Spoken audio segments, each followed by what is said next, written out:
Well, that's great. That's great. Well, Seven, just once again, before we start our discussion, I just wanted to thank you very much for the work that you do and for taking this call with me tonight. Just to give you a little bit of background about myself, I am just a regular guy, and I started doing some research about maybe 10 years ago, specifically into some of the situations that are going on globally. And of course, as you know, it's quite the rabbit hole. So maybe you start on the outskirts of the rabbit hole and then you start working your way in. And so I've just been learning from some very great teachers, people that I respect, and just trying to collect information that has inspired me and that has helped me raise my awareness. And then all I'm trying to do is just pass that information forward to other people. And I'm actually kind of glad that tonight we get to have this conversation without any commercial interruptions. We can go as long as we need to get this message out clearly to people. And so I'm very excited to be with you. So just once again, thanks for coming on with me today. Oh man, I mean, the pleasure is definitely on mine. Obviously, it's something that I really want to do more than anything is expand consciousness. And just even for me to have the opportunity to do that is more than the thanks enough. So again, I just, passing the thanks back and just saying, thanks for making yourself available and being present.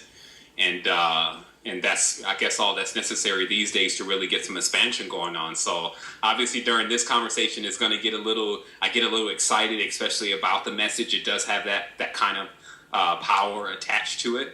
And I think that it will be something new for everyone. There will be something new in here. But like, as I said, it should ring just as familiar as any truth. I'll say it like that. That's excellent. That's excellent. And you know what? In reviewing the notes for tonight's discussion, I'm very excited about these specific topics that we sort of selected. And I grew up originally I was actually raised in a very fundamentalist Christian background. And I was very much as a young child in a prison of fear and guilt. And there was a lot of other factors involved. And so at a very young age, I personally was forced to either lose my mind, basically, or go out and actually search for some true answers that made sense to me. Because for whatever reason, the information that I was given, it didn't resonate with me, even as a child. And even though everybody around me was trying to force and impose a particular perspective on me, I don't know what it was, but maybe it was just coming from within. There was just this voice that just kept telling me to keep seeking and keep searching. And I just kept doing that, and I've never stopped doing it. And so to speak with someone such as yourself that has such an in-depth knowledge of all the different dimensional aspects of this, which is very, very interesting, where we're not just focusing on only the physical, we're bringing all those other elements in. And that's what I really appreciate about your work. And so I'm very excited to get into that with you today. And I guess we should start off with, when you look around at the world and the situation that people are in, we've got a world where everything seems to be inverted. It's presented in a particular way to sort of appeal to people's conscious and subconscious, but at the same time, it's the inversion of truth. And nothing is more obvious than actually even the language that we use, the language that is used in the media, the language that is used by the politicians or the world leaders, the language that is used especially in religion. So maybe we can get into like the etymology and understanding, how they're communicating with us and how it's inverted, and kind of maybe go from there. For sure. I mean, it's definitely it feels like home going into the etymology subject, because that's a major part of how I began this level expansion for myself, as the words began to come to pieces, as I often see them as just parts of an explanation, but never the whole thing. First, even before we get into etymology, I just really want to talk about also just when you see anything in this reality, because obviously we've got to tear this thing entirely down tonight, and then we got to build it back up, which is the best way to do anything, because that way we can see how it works, and then we can see why it's working the way that it is right now. And I think that what will get us into that is really first talking about how everything that you see in the reality that is powerful is designed like the body. So whether it's a government, whether it's a hierarchy, whether it's a corporation, also known as an entity, all of the designs that you see behind complex structure in this world, especially if anything's supposed to endure, it's designed after the body. And this comes from really just men of wisdom that would look at the body and see that because it continues to run, because it has long life, because it's so fascinating, because there's many riddles about the body that we don't understand, just even us being here, that if we model things after the body, then we will come to some level of success and we would actually connect ourselves with something greater. So the beginning of all of the knowledge begins with the body and the understanding of self. What we get after language is created and things of that nature is wholly subject to what exactly alphabet or the cabal really means. And what that really means is that that first letter of the alphabet is supposed to connect to the last letter of the alphabet like a cable or cabal. It's actually the same word. And this cable, like if you can imagine the front of a cable and the back of the cable and then connecting them, you can see it makes like a circle or a ring or a disc. And so this is automatically to insinuate that all language is something of a disc or information database that goes into the mind and begins to spin. And then from that spin, it begins to generate the things that are associated with it. So when a person is saying things, and we were even talking about this deeply yesterday, about when a person is speaking, they're breathing out carbon. And because carbon is such a major component of bringing anything into existence in a physical reality, you could just go check your science books about what they say about carbon, 666, 6 electrons, 6 protons, 6 neutrons, etc.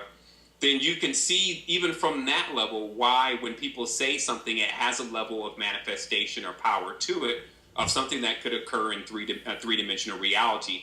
And then the only thing that would weigh if this occurred right away or if this is something that took a long time was more or less the will or the intention behind the words when they were spoken by the individual. So generally if someone says, "Ooh, I'm going to really get that job," then they seem to get the job more so than the person that says, "Hopefully I get the job." So all of that is that's the conducting of energy and how fast we're able to actually manifest something. Now, of course, there's many monkey wrenches in the game, which we'll talk about during this conversation, which is what happens when you're saying words, which are worlds, and all of a sudden, what you think that you're saying and what you think that you want to manifest, you actually are not even getting close to saying the tones, the rhythms, the vibrations that are associated with that. And so that, of course, gets us into the deeper parts of this, which is where does that inversion come from? How, when we say something, do we even almost ask for opposite than what we truly intend? And obviously today we would have to get into the mother church, or basically the surrogate mother Cersei, and how religions are set up to actually make a person not think. We'll have to get into exactly who created this particular language and what it's created for. And actually, we can actually start there. If we think about language, we have to understand that now language is based on writing, of course. Writing is based on spelling. The spell is just a word used within magical practice. There is a writ, as you see in the word writing. That's often used in magical practices as the word ritual. You have curses or cursive. And you can automatically remember your teacher standing over you, making sure you do the cursive writing right.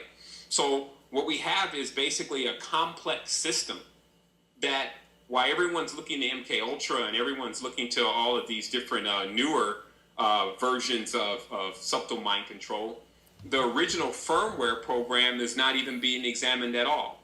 Meaning, why is it that we're choosing to use 26 characters in our language? Like, why not 30? Why not 50? And does it have any significance? And when we start to ask questions like that, just not chumping these people off for lack of better terms, but and saying, "No, they're stupid. They don't know how to do things. They're evil." Let's look at deeper and see, well, why is it that they're doing things this way? Is it based on some kind of firmware or hardware or system that we're actually running on that controls us and that we need to know about if we're ever to break our way out of the pin? So what happens is that if you ask yourself that question, you'll find out that 26 is a very significant number because when you take 26 and you times it by 2, you get 52. And anytime you start seeing these numbers, you realize that you're dealing with even what modern day calls the tarot. Because of course the modern card deck is modeled after the tarot, and there's 52 cards. But there's also, the tarot is modeled after astronomy. So there's also 52 weeks in a year. So what you start to begin to divine after a while is that it's highly possible that the English language is only halfway revealing itself, meaning that you have half of a circle of a disc. Because remember, we talked about earlier how most languages, they connect from the beginning to the end as if they're like a circle. But here we have a language with the English language where it's basically half of a circle. And trying to get half of a circle to turn and cycle in your mind or in a system that is completely cubic, cylindrical from that nature, it's going to be very difficult for it to occur. And so what we find is that, again, we're speaking these words and we're engaging in speech and we're letting it take us to multiple levels. And this is where, if you remember in the biblical text, it says the tongue and the mouth really is what was being spoke of, is really the most dangerous organ, most powerful organ in any sense, that it can set the whole body ablaze. That's what the actual scripture says. But what it's saying is, on multiple levels, is as above, so below. What you're actually saying pretty much determines what you do during the day now.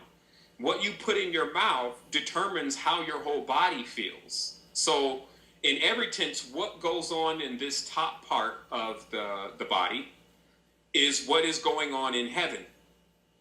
Because every single thing from an operating standpoint, and especially in one of the major internal portal points of our body, is in the head. So we have our nose in our mouth, which we take in the breath.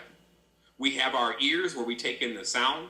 We have our mouth where we take in, again, the food. And so these particular orifices, if you start to map out the body as in itself being a universe, not just a map of the universe, you start to see that what we're really dealing with here is a war. A war from our lower body, and this is hidden within the riddle of Michael fighting the dragon. But it's really Michael, or the Birdman, the angel, the higher state of consciousness, above the head, above the water, warring against the ideas and the urges from the lower body. Nothing external. And so, getting back to the beginning of this conversation, when we talk about this interpolation, when we ask ourselves, where did it really come from? It came from the actual inversion of the spiritual scripture.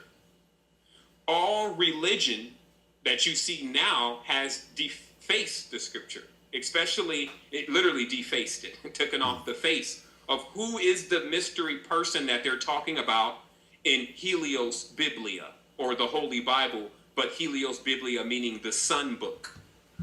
Where did this Sun Book come from, and where is the originals, and does this bear any witness to the originals? We get deeper into finding, especially because of the Abrahamic tradition spreading into all religions, if you study them deeply, that Abraham is synonymous with Abraham, and Sarah is synonymous with Brahman's wife, Saraswati. So there we have Genesis and the major characters encased as the beginning of a Hindu book. But then when you speed all the way to the end of the book, to Revelations, we find that Revelations is written as another Hindu text about the 7 chakras. Of course, the 7 churches of the 7 chakras. The seals that break the seals that are broken open, none of them by Kundalini rising up through the body and activating the higher senses. So it wasn't put together by John on the island of Patmos, is what I'm telling everyone. It was actually put together by Apollonius of Tyana. Now, this kind of knowledge was well known for a while. So before we entered the Dark Ages, everyone already knew, because they were connected with nature, what the truth was. So this is why you get the original faction that is causing most of the problems as becoming what they call Mother Church, why they take the role of basically a man in a skirt, a surrogate mother. And it's because they are trying to emulate first, before they delivered the sun god myth, they had to emulate nature because that's what everyone was eating from. It was like you couldn't really get into rhetoric and reason with people back in the day. They wanted to know where their food was coming from. And that is what they gave their attention and time and energy into, so they can keep that going, just like anyone with some sense. So they didn't desecrate the world and act like the world is dying and dead and in sin and needs to be punished and all of that. That would be like destroying your foundation that you had to stand on. It was almost insanity. So do you see how back in the old days, some of the concepts and the topics that we believe in so heavy, as far as the millions of people believe in, won't make any sense because they don't have a slew of things that we have and we're presented with right now, as far as a simulation or synthetic things that are fake, things that can bring you happiness but have nothing to do with your actual real happiness, overall health, etc. And so what we get into then is we find that there is a perpetrator. There is something that is back there that's driving humanity into what would be oblivion if what is already occurring now was not taking place. There is a stage and multiple stages of activation that many people are participating right now that supersede things like the date of 2012 passing. There is a massive level of expansion reaching many people on the planet right now, and it's about to spread even more. So that's just what's happening. But we do at times have to reflect. That's what we'll literally be doing. Reflect back to the past and see exactly how this is put together so that we understand how to get other people out of this situation. So what was occurring is that, again, this indigenous knowledge about how the earth works, how celestial bodies work, how other glands that are calcified, we don't use anymore, etc., work. That was the knowledge and the information that if anyone tried to write down, that's what they were writing down. So it would take an entirely different regime to come through to get rid of all of that information. So when they first entered with the knowledge, they entered as mothers and bringing forth knowledge of herbs, bringing forth knowledge of different miraculous powers and potions from nature. And that's how what you're calling Jesuits, what you're calling the Vatican, etc., those factions got their foothold. But as time began to pass, they were still losing too many followers in this foolishness. Because there's one thing that happens when someone starts to explain to you about the herbs and the healing things in nature and how nature works. You eventually see very fast that, well, shoot, the person that's telling me is not the one that is generating all of the power. It's nature. Thanks for telling me. I'm going to nature. So in the beginning days of this church, as they're calling this surrogate church, they were still so close to the doctrine of nature that they had to choose to move away from that because it was still not serving the purpose. So this is why now we have a God that is way in heaven. He's everything but where we are. And he's anyone but us. And even a different species, like I'm in this world but not of this world. So where are you from? Yeah. Like that's the ultimate act of separatism right there, when you say I'm not of something, seeing that you're supposed to be everything. Wasn't that you just said God was everything? So do you see how if you choose to believe in it, and this is what many people have found themselves in the trap, if you try to make sense of foolishness, that's why they always say man's wisdom is foolishness to God. God, again, being the supreme or apex human being. Then you start to see that all these are riddles where they're really telling the truth, but you would need to dig a little bit deeper into the actual literal meaning, meaning of the words, actually transcending something more than just the literal text, but transcending into something that is the real spiritual connection. And that gets us into the next subject. That gets us into how is it that, okay, all of what you're saying sounds great. You're basically saying that man and woman are universes and that we've been duped because we've accepted language and many other things that have disempowered us. Okay. But how is it working under the framework of them being able to contrive such a myth and keep it going for so long? Like, how is it working? And so we find that there are oaths, bindings, pacts, and rituals taking place all the time that we're agreeing to. And a major part of that starts, of course, when we're younger, especially just in school. So we see the right hand is placed over the heart. This is the beginning of the ritual. And one is to pledge allegiance, meaning to say that everything that they are and what they're about is now at the disposal of this flag of 50, at least that was then, pentagrams. And because the pentagram in itself, like the first thing that any alien would do if they landed on the planet and start seeing all these pentagrams around here, they would say, well, what does this symbol mean that everyone is using? And then still what you would find is that every person that you ask, oh, it just means a star. But when you really get deep into the occultism, spirituality, realm dynamics, geometry, etc., you find out that the pentagram is the symbol of the actual geometry that it takes to trap or pin in a spiritual being inside of a physical or fire-like body, a slower vibratory frequency. Because what we're dealing with is, now you see the sun way out there. Let's just take that as an instance, even though it's not good to use too many external objects if you're looking for the truth of what's going on inside. But if you see the sun out there, it's really far out there. But every single thing that is in between would then be an emanation from it. Like as we get further away from the sun, things start to coalesce more and slow down their vibration. As they get closer to the sun, they actually move into another vibratory frequency that is not visible by the eye.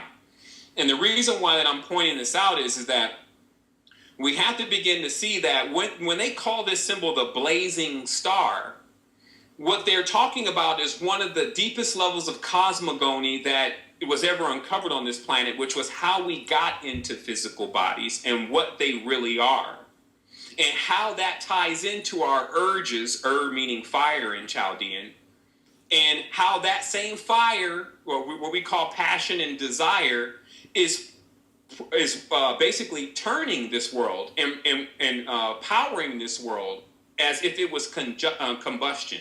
And this is why you see the pentagram in the ancient Chinese and Oriental systems before you ever see it make it to the flag in a new country like United States. They're still using the old system. But this system, if you understand how it works, then the pentagram only becomes, or the body only becomes a trap when you don't know how to get out of it. Anything only becomes a trap when you don't know how to get out of it. Anytime before then, it's a vehicle. Even if it's a cage, it's a protection unless you can get out of it. Notice how if you go into a really tough neighborhood and then you're in a house and it has a cage up around it, then that's going to keep everything out. But it will be a prison to you if for some reason you can't unlock the gate and get out yourself. Yeah. Other than that, it's like your protection. So what I want to introduce people to today is the end of dualism, because that's, of course, much of this combustive power in the wrong direction is based on dualism. But we're trying to simplify or solve, meaning soul, the sun. We're trying to solve all of these hindrances and these breaks in our understanding of exactly what's taking place in not only the innerverse, but also the universe. So when you're dealing with the pentagram as a symbol, you're saying volumes of information.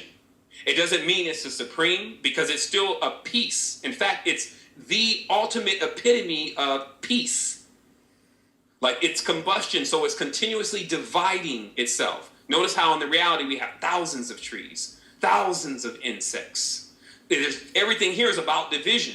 So you have to see in this kind of planet, what is causing division? Where's the machine that's doing that per se? And what we'll find is that the pentagram in itself as a symbol symbolizes the combustion that takes place when wood is trying to beat water. Water is trying to beat fire. Fire is trying to beat. You see this whole Power Ranger approach to the entire reality. You see power is in there because the symbol itself equals power, but what kind? And this is always what naive beings may fail to ask the question of, like, if someone offers you immortality, not asking yourself if you're just already immortal and they're giving you something that you already have. You see what I mean? Yeah. Or when you're trying to decipher a symbol, getting multiple explanations of something that still would take volumes to speak on, but someone's resolved it in something like 2 or 3 seconds, just as something simple or non-connected to things. And so this is what I mean by a universe because a universe is a university, right? It's a place that you learn, right? So when whenever we're tired of learning, it doesn't matter because we're still in a university. But the other key to this word universe is that it's uni, which means united, and verse, which means against. How does this work? It means that the word itself is even an oxymoron. It's combusting and tumbling upon itself. But what it's really saying is united, just like the body, because the body is the real universe, but in conflict, because surely the liver is not the heart is not the spleen, and then there's always a war because the mouth may eat something or drink something that totally infuriates the liver.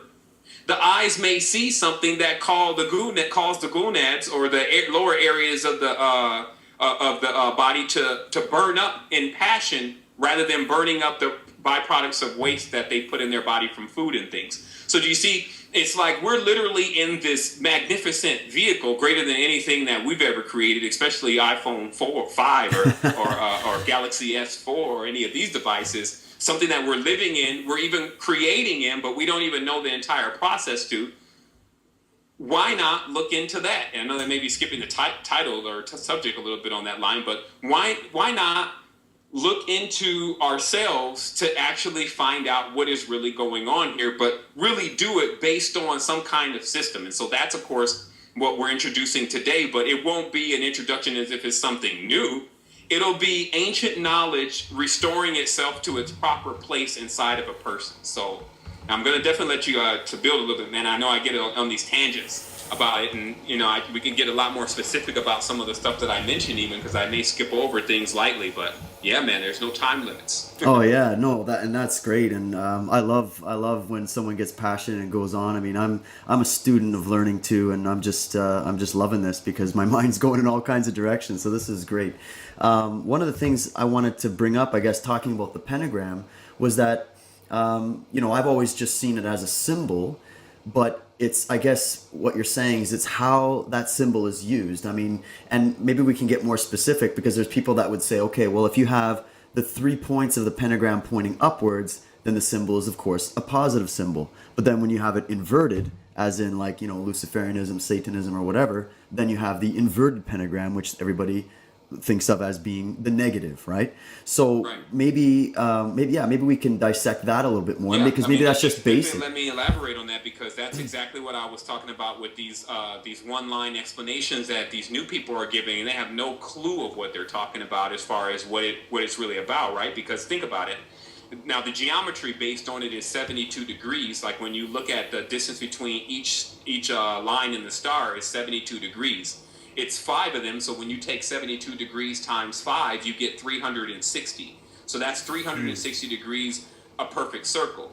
So somehow this becomes a straight line way of making a circle, which is sometimes known as squaring the circle. It's finding ways to trap something that is already superfluous. Like, remember, everything that's related to nature doesn't build in straight lines.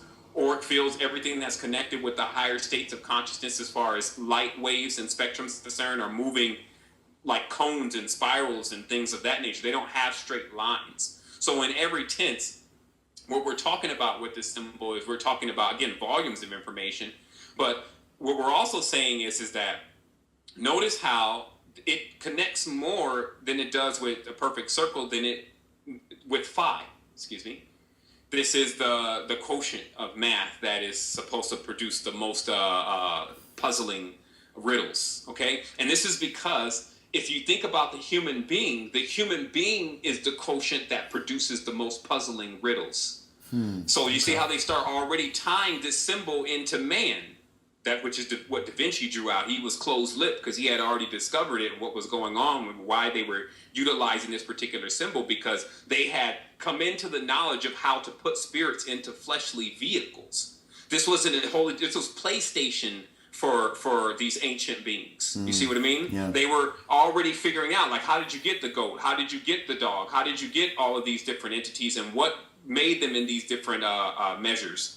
And that's what the secret of the Sphinx is. The 4 elements is in the riddle of the Sphinx. So when you see the different composite beings that are there, they symbolize the four elements. Now, you see this four elements also with the four angels: Michael, Gabriel, Raphael, Uriel, Matthew, Mark, Luke, John, the Kaaba, the Tetragrammaton. All of these different traditions that you see in what is the religious structure of today are based on the four fathers, or that structure of four, or what is also known as the door. As you see, they rhyme.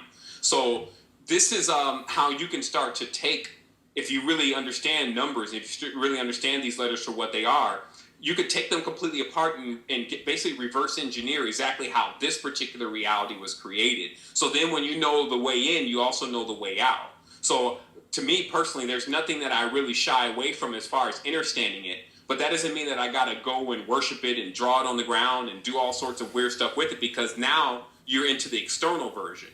And this is the main thing that we're dealing with here. So if I tell you that I can take this thing down and bring it back up in 3 days, or meaning that I can actually go into a state of meditation, that I would completely dissolve most of my identification with self, and then completely re-access another side, a more harmonic side of myself, then that starts to make sense more so than some external character that is actually leaving, coming and going in and out of worlds to save helpless beings. And so you can see how the entire structure, again, of religion is built to disempower by first introducing the character known as God.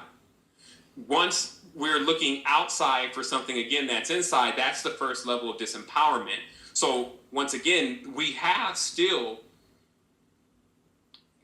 more so than spiritual entities, physical men that have aligned themselves with perpetuating this lie of who we are. And hopefully, again, in this conversation also, since we don't have really any time limits, I get to a point where I transcend even that I'm talking on this microphone and that we're recording and whatever. And we can start getting into, just as we're talking as friends, because realistically, I would speak directly to you rather than anyone that I can't see. Those are fans and viewers and things like that. I don't know who would see, so I can't picture them. That's in the future. But right now with you, I would be interested in giving you the information so that you know. Now, first of all, let's talk about merging senses, how to actually become this hyperdimensional superconscious being. The first thing you're going to need to do is, now, you can remember things that have happened in the past when you were a child, right? Mm-hmm. And then even if you go to be something like, let's say, an architect, and you start designing a building, you can visualize that building and what it's supposed to be, and then as it gets built, it will, in the future, it will eventually be a building, okay? So this shows you that the past and the future can be actually collapsed into the present if you knew that there's no such thing as time. So that means that even the energy that you would gain 100 parsecs from now, you actually have access to right now, as long as you can collapse the fields of time. Now, the fields of time are actually like bands or layers. This is kind of synonymous with Saturn's rings. You see this continuous rings around that. It's called a girdle, right? And in many tenses, the languages are like rings. That's why they call it the Lord of the Rings. There's the Elven script, which is really Sanskrit, written over the ring. Because what it's saying is that once you master one language of power, then, or one system of power, like if you went into, I know that you're in the martial arts, and you mastered that system, and you're truly dedicated to that system where it transcends falsehood, you'll start seeing the connections with that in everything. What's really required for most people is for them just to get whatever they're doing, for them to just be serious about it, because they're going to eventually get to the point where they're going to see what the real truth is here. Now, this is, of course, the demarcation with spirituality is you have people that are serious about spirituality, and you have people that are just browsing. And then those people that are serious about spirituality, you have people that are serious about doing negative and dark things, and you have people that are serious about expanding themselves into higher levels of consciousness. And this becomes then like a tree of multiple paths that different people are taking, intersecting at different points to teach each other lessons.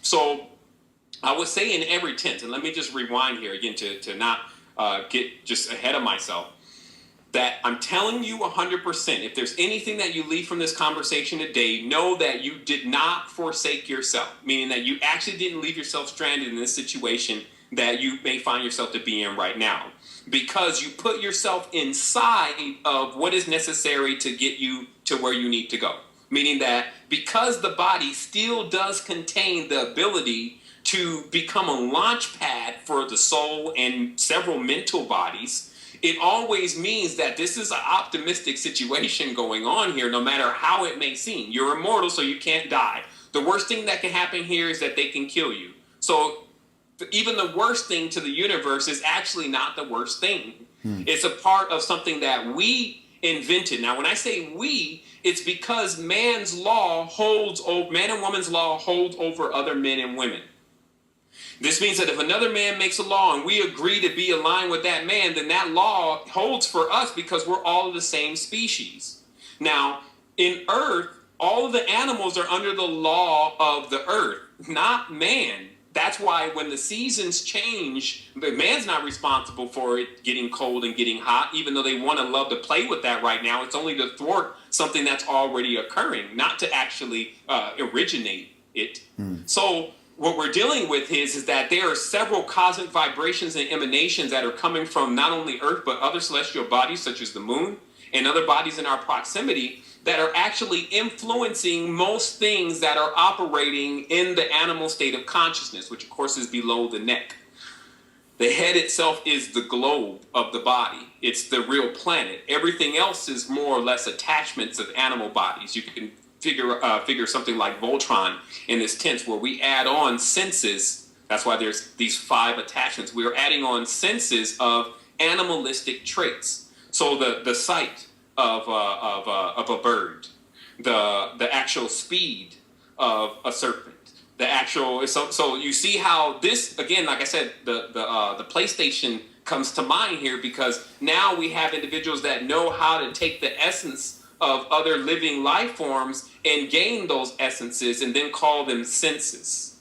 Okay, so the reason why we see, hear, taste, smell, touch on Earth is because we have a vehicle, i.e. a body, that is organic, that sees, hear, taste, smell, touch. And when we come into it from this, from the entry gate, the entry point on this North Pole, when we come into it and sit into the seat of where you see the control panel, the pineal, all of the different refracting mirrors and the holographic stuff that we're yet to invent right now or give to the masses. But again, when you're sitting into the seat of that, now you're in this 5-dimensional vehicle enjoying a reality that in the beginning, if you think about how Earth works, if you were running around the forest and you saw something that you wanted to eat, you would get in and eat it there. And even if you wanted to take it back to the village with you, you could take a seed from it and go back to the village and plant that seed and it will grow infinitely. I mean, what's better than that? If you liked a particular animal or species that was here, because all species that are under man are still subspecies, and because man was and woman were sitting at an apex sense, those entities wanted to be around man. So all of the animals that you see here on the planet and birds and things wanted to be around man and woman. So you would never basically have to put something in a cage just in order to see it, right? So we're dealing with just reverse engineering what had to happen. Like this whole concept of us all coming from the same source is not something that people need to fight with believing in. It's in common sense. If I go to your grandmother and then I go to her grandmother and her great-great-grandmother and I keep going back, eventually I'm going to get back to a village. If I keep going back, eventually I'm going to get back to a person. Even those two people mating, I'm eventually get back to what is called an androgynon now in our world, but is really what we call God. Meaning that our original state as God is as an entity that actually has a masculine and feminine component in harmony inside of themselves. And to bring anything forth from you is very easy, because that's called immaculate conception. There's no external sex that needs to take place, meaning that's why external sex is sometimes seen as in itself not astrally clean, because there was an internal sex, which of course ancient man in the Orient was familiar with, known as the homunculus or the golden lotus, where this inception, which is not, it's internal, not conception, which is external. This inception could take place where you're birthing things on an inner world, your world, the only world that you have control of. And this vista is easily accessible by one who has the refracting third eye, because when they close their eyes, instead of seeing that black field there known as the abyss, they actually see a fully lit up world designed the way that they put into their mind's eye. So it would be very difficult for you to be upset if you had this physical body that you were able to travel around into this reality and pretty much enjoy all the things that were here because and create things. Then when you decided to go into this inner reality, you had all these other vistas, almost as if they were on discs, worlds like Myst and worlds like Halo and Riven and, all these different worlds that you had that you could step into because your memory or your ME was intact. Your disc was not broke. Notice how in the movie Tron, the discs are the most important thing. Your memory is the most important thing. So it's easy for, especially the child, to go into make-believe because the memory that the soul has already created everything. Meaning that the soul doesn't need any knowledge. It's just being, basically. And this is because it knows how to create a body. It knows how to get from one place to another. And so just the whole desperation, I have this saying, I call it the day after ascension. When we finally get away from this whole who's watching me, what are they doing, what are they going to do this to us, when is that going to happen, oh my goodness, I got to protect, and man, I just want to expand, and this is ridiculous, and I wonder if it's the aliens, and so when we get away from all of that, there is something else that's going to be on our minds then. So I've moved also to that point really in my state of consciousness. As I said, you can collapse past and future. I know this will eventually be over just as soon as anything impure always disintegrates in the face of higher vibratory frequency. The higher vibratory frequency is always subject to decay, so thus it will pass away. What will remain is the truth, because the truth does not pass away. If you associate yourself with truth, then you will survive also. And surviving then means a state of consciousness, not whether you'll actually be alive or not. You may be grass on a lawn in some sense, or because many people are thinking like grass on the lawn is what I'm saying, or you may be a super sentient being that's actually using the equipment that you've already been bestowed with as a gift. And we're not even still talking about the physical body in this sense. We're talking about the soul. So again, the actual rewards and the gestures of kindness that have been given from what we're still calling aliens or beings that we can't identify has really always been positive. The only reason why we can't see them is because they're moving above the speed of light. Anything that is below the speed of light, i.e. flesh, this lower dense vibratory frequency, can be easily seen with two eyes. Now we're moving, so to move from there, we move into this seven, or what we call a seven, or six or seven sense being. What does it mean to have, what's going to happen next? Not what does it mean, forget that. What is this next sense that we're supposed to have then? If we have five senses already, what is the next stage for mankind and woman? I'll tell you, the next stage is that when you go into the next vibration, sight and sound collapse upon themselves and they become the same thing. So then from there, what you're doing is like hear-seeing. And the reason why this becomes important is because it has everything to do with how time collapses.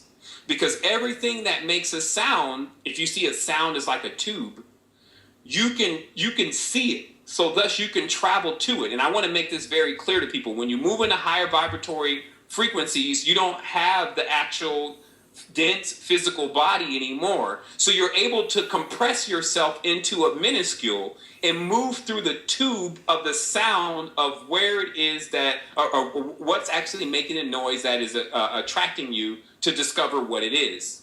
So this is what the higher sense entails, and this is why there's so much information associated with that, tapping into the higher frequencies, because you literally begin to open up portals to the truth.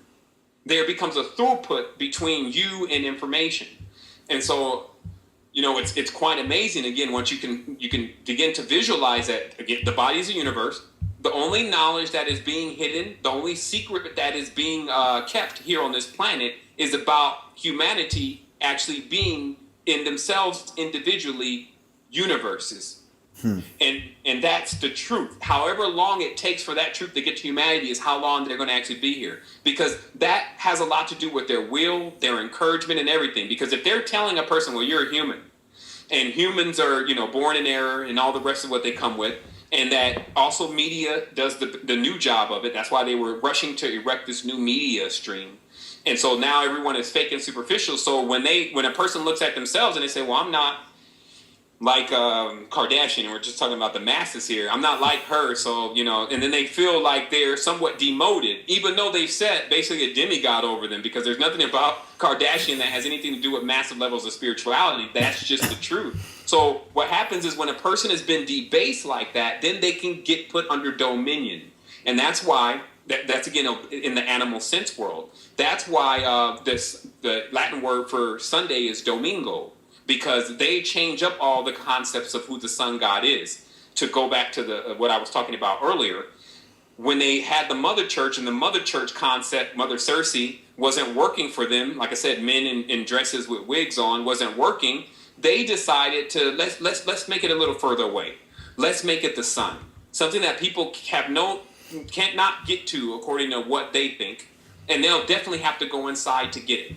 So that's when this whole idea of the sun god and the sun god myth was taken on the external level and was born. And then from that point on, people had really no ground, because you see, if you move the mother concept of the universal mother out of people's mind, nature out of their mind, they have no ground, they have no foundation. And then what this means in the physical world, how it manifests on the physical reality, is that you really don't have the means and the things that are necessary to get your ideas off the launch pad. Even your children or your seeds, more than anything, your actual seeds, your ideas, you can't get them to grow because they're on infertile ground. And so this is obviously, it's very open-ended as far as the topic and how much can be discussed. If you really want to, again, pinpoint something, I can do that, or I can keep just building on this until the point where we completely circle it, and then we can start to talk about it more. Because obviously what I'm saying some parts may make a lot of sense, and then other parts may not make any sense at all. And I always tell people, I encourage them to make some sense out of it or see if it's the truth, because if you say that you're on this level, right, and you're going to another level, i.e. ascension, as they've used the term, right, then if you get to the next level and everything there you understand and everything there looks like basically the previous level, then you're not on the next level. You're actually on that same level, but just in another expanded part of it. A next level means that you're getting something or hearing something that you never may have heard before. Now, of course, there's a great conceit with people thinking that they know everything, which is actually the end to all real energy. All real energy is perpetual. That perpetual energy exists on ideas. When your ideas can power you, meaning you feel so enthusiastic about what you're about to do, then you've basically got into the great arcana, meaning you've got into the actual fuel that you can generate yourself. And I'll talk a little bit about that fuel. And again, maybe going everywhere here, but just bear with me. That fuel is associated with, in every way, excuse me, I kind of lost my train of thought here, but the perpetual fuel, which is not fuel for cars and not fuel for buildings, but fuels for the body. That perpetual fuel in itself is what we can lock onto, which is our ideas in our will. Now, let me show you how this really works. If a person wins the lottery, right? They haven't given the money to them yet, but they buy the ticket, they look at the program, and then they call out their number. That person then is going to get so excited and have so much energy that they probably won't sleep that night. I'm calling everyone, hey, man, I won the lottery. Yeah, man, it was me. I was at the liquor store. I was going to get something for Jane. You see, so now this idea, because they haven't got the money yet. So this idea of winning the lottery and changing their lives and all that is motivating them enough for them to actually have physical power. So what if you could simulate this for yourself, that you can actually take your ideas and begin to allow them to drive your vehicle. Now, the way this works is that you have to move away from the more fleshly or dense side of energy and giving that level of energy to the body. And of course, that has a lot to do with the eating meat.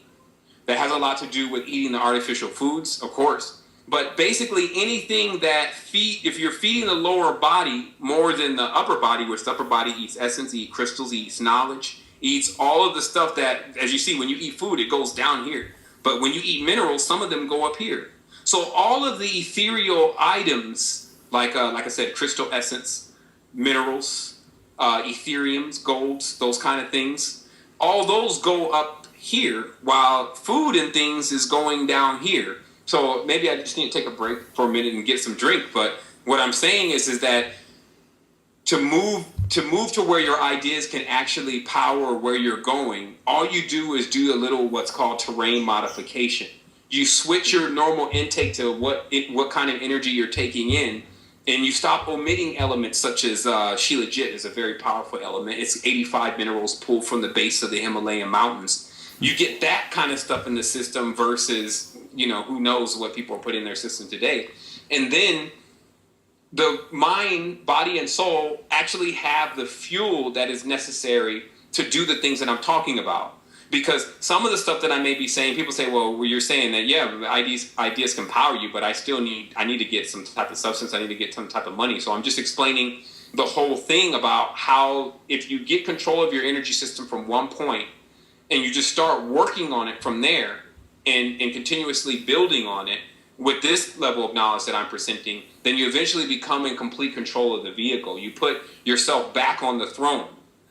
But where we are in our state of consciousness, I love to include myself in this group only because I don't want people to think that I'm separate than them. Well, where we generally are is where now this being that has been seated in the throne, as we talked about, the being originally comes in, sits in here, pineal gland, mouth, nose, all the ports are here, now has taken a trip down the spine. There was a war. They were kicked out of their own consciousness, basically, their own being able to know what's correct to do. And then are wandering around the lower worlds. Now, the direction of this, then, and we'll go back over all this if we have to, the direction of this, then, is instead of, as you see on the Caudacious staff, the energy moving straight up and into the brain, or going down and up, the energy of the person's consciousness is actually wavering through their actual vehicle. And maybe I may be butchering this a little bit, but I think we need to take a break real quick here and let me get a little bit of water. And yeah, I sure. really want to just explain how the Caudacious staff in itself really gives us the actual knowledge that's needed to understand the whole serpent myth, for us to understand how we've left the actual the crown area of our brain and went into the body and gone down different trails and paths, and where we need to kind of go straight back up. And that kind of thing. So that will kind of give us something of more of a guideline. Oh yeah, no, absolutely. Yeah, excuse me. Yeah, there's so many different elements that you're bringing in there, and I just think maybe we could backtrack a little bit and just explain to people, because there's people that will watch this that have very advanced levels or they're a bit more advanced in their knowledge and their awareness, and then other people that are new. Maybe we can just define exactly what originally might have taken place, and maybe Sevan, I can get your take on where this, if we look at this like a computer system, or we look at this as we're talking about the body being a vehicle and everything else, and how there are different essences that can control the body, and we basically, there's certain things we can do to have a higher consciousness controlling it. But right now, a lot of people are using more of a mechanical, lower type of energy to control it. What was the original hack that took place? I mean, we can maybe start with some of that. Yeah. Okay. Well, let's talk about first this de-evolution. Okay. We'll use that term because most people are familiar with that. What we're going to have to use is a word that I tend to not like to use, which is God, because God is very specific. And I won't get into that now. Of course, each word has a meaning. If you go into other countries, they don't call their supreme being God. They actually have another name for it. So our name for God does mean something specific. It's the Germanic God, Gud. So instead of getting into that whole Druidic story, we'll just go from the people's general concept of what they believe God is, which is the Godhead, or the supreme being, okay? So you have gods, or goddesses, okay? Actually, excuse me. You see why the reason why there's no goddesses in the entire God concept of supreme beings is that there's no separation. So do you see immediately when someone jumps up and says, well, the goddess, they're already in division? Because all gods, again, to denote a supreme being, are not separate. That's why the whole myth was gods always had a wife in the ancient text. They're basically saying that any supreme being had both poles inside of the same entity, right? So, okay, now you have, next, what's called just the sons of God. Okay, those are the ones that you hear about, but which are also connected to the Nephilim or the giants, etc. But the sons of God, also there were daughters of God. Obviously, the Bible there's not one part of the Bible that's written by a woman for a reason, and that is because there's definitely a phallic or a masculine thing going on in the Bible that serves to pretty much take us all off of balance in many ways. Other people knocking each other off balance even by assessing their religion and taking in their religion. But again, so you had sons and daughters of God then, which were more like angels or Nephilim or Amazons is the feminine state. And then you had men and women, okay?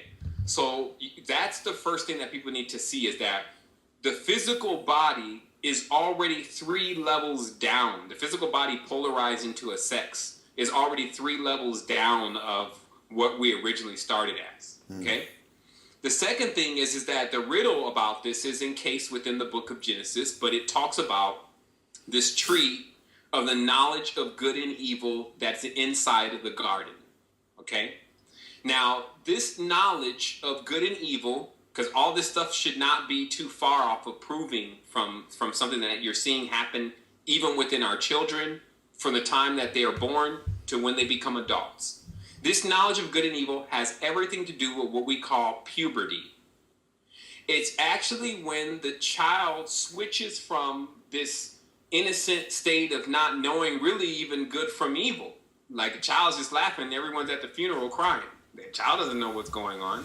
It's because they haven't reached this stage of good and evil that once you reach it, ye shall surely die. Because it's all about division after that. One's good, one's bad. Okay, so now I'm explaining to you the step-by-step of how things got offline.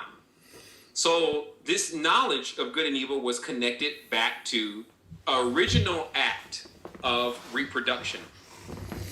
This means actually having a seed, or in this case, a baby, in an environment in which you don't know how to get out yourself.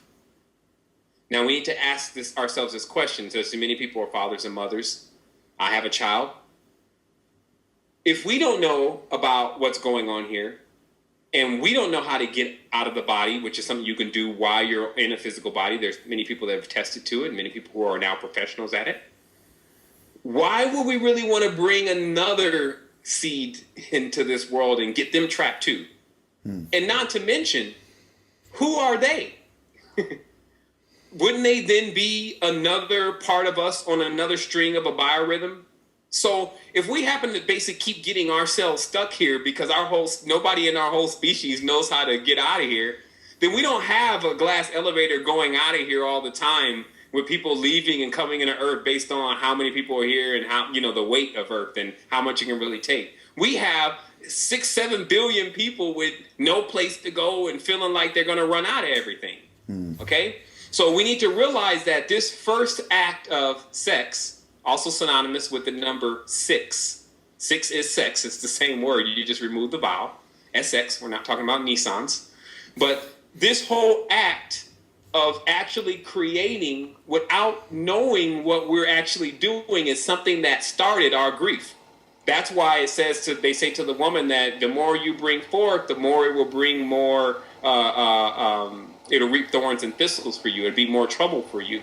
And this is because until someone figures out exactly how to expand our state of consciousness, then every single person that's coming in here is subject to all of what is going on in this reality that we can't stand. We're now all agreeing that the way school is running, the way the food's coming out, Monsanto's and all this is killing us. And then we're bringing other babies in, they're shooting them up, they're doing things to them and killing them. Nobody has a way out. This is crazy.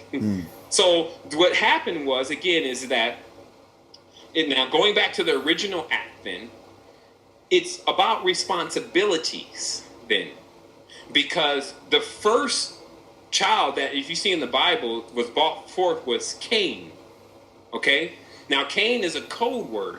Cain is a code word for king. Cain is a king who's also a Cohen. He's a priest king. And his abbreviations are generally C and N. Now, this is how the ancient knowledge and the actual language start to tell you the story. Because the original story is that basically the first child, the sun god, the Messiah or whatever, that stepped on this earth there was a responsibility to actually take care of that child. And because of the entities, which is again the oversouls, that brought forth this child, not exactly nurturing this child in a way that it should have been nurtured, because it's now in the external reality, it has birthed what would come out of being in a surrogate reality. Meaning that if you don't understand your spiritual connection, then you don't have any foundation, really. You don't have, quote unquote, a soul. Now, and what I mean by that is that, again, you have to be connected to something in order to actually, you have to be rooted to it. That's why they use in the traditions of the ones who are causing a great deal of trouble, they use as their symbol a scythe, or the Grim Reaper, the thing in his hand, and they show you they cut the umbilical cord. This is a symbol of the detachment from the mother. Okay? So if you can get where I'm coming from, the external reality in this tense was being designed to separate a being that was never felt separate. Do you think the baby inside the womb feels separate? No. So this is also a great part of our journey, because I still don't believe that this entire world is in some kind of error. I just think they decided to teach us another level of what can be done. And we've been holding on for dear life, trying to figure out how to get this thing back under control while we're continuously spawning. Animals are spawning, humans are spawning, and this thing is still spinning. So it's almost like something that you got to figure out why. You got to fix the car, why it's running. Like all of the comparisons in the reality are all there. Like generally, if you go on any level of ascension, you have to do that while you're still working your job, while you're still trying to figure out how you're going to pay your rent. You're trying to fix your car, your vehicle, your vessel while it's still running and trying to stay in touch with the world. So what we're really dealing with, again, in the garden is we're dealing with this act of, you notice how they say that the angel said that he wanted to be like God and he wanted to create like God. Okay, now none of these characters are external. If there was the first being running around then it had to be none other than a family member, not some alien from another planetary system, etc. So another family member said, hey, let's create an external world that's just like heaven. As I always say, if it's done on heaven, please be done on earth. That's just like heaven, but it's going to be on earth. So this is nothing more than a shadow world. People are only seeing a part or a fraction of who they really are. And they're born on this day, this zodiac, and this, again, the star appears in the sky, and this is the essence that they've been given, and then they live out this life as being tunneled into this one character or program until they come back in again and start living into another life, unless they figure out how to get it under control. So if we want to start talking about how this is really working, we shouldn't really see it as some huge error and things that got off track, but just cause and effect. Because then you stay out of this whole zone of good and evil and calling back the hands of time and what shouldn't happen and what should happen. Now, let me show you what that is representing in the sign of the Caduceus staff. Now, on the Caduceus staff, you have the center pole. Caduceus staff, by the way, is actually another symbol, just like the pentagram of the human being. The cross is another symbol of the human being. The most powerful symbols are always symbols of the human being. You just have to be able to interpret them. So now, with the Caduceus staff, you see the pole that's going straight up, that's the spine, okay? Then you see the globe on top, that's obviously the head. Then you see these two serpents, which are actually the feet before they start ascending. And then they come up and they come up and then they sit on the two sides of the globe. Notice how the Caduceus staff is. Just as you would have these two angels on your shoulders of good and evil telling you, hey, you should do that. No, you should do that. No, you should do that. And this, again, this ancient knowledge was already known. This is called basically the lower worlds or the urges of the serpent, which is the most silent of all creatures. It's silent because it speaks in your mind. It doesn't speak audibly so everyone can hear it. It's the ideas that are either good or evil. You should do this. You should do that. Meanwhile, they say straight and narrow is the path, meaning that the actual direction from the easiest way to point A to point B is a straight line, right? They tell you that in school. So why is it that these serpents are moving in this curve? This was known in the ancient tongue as zigzag zig.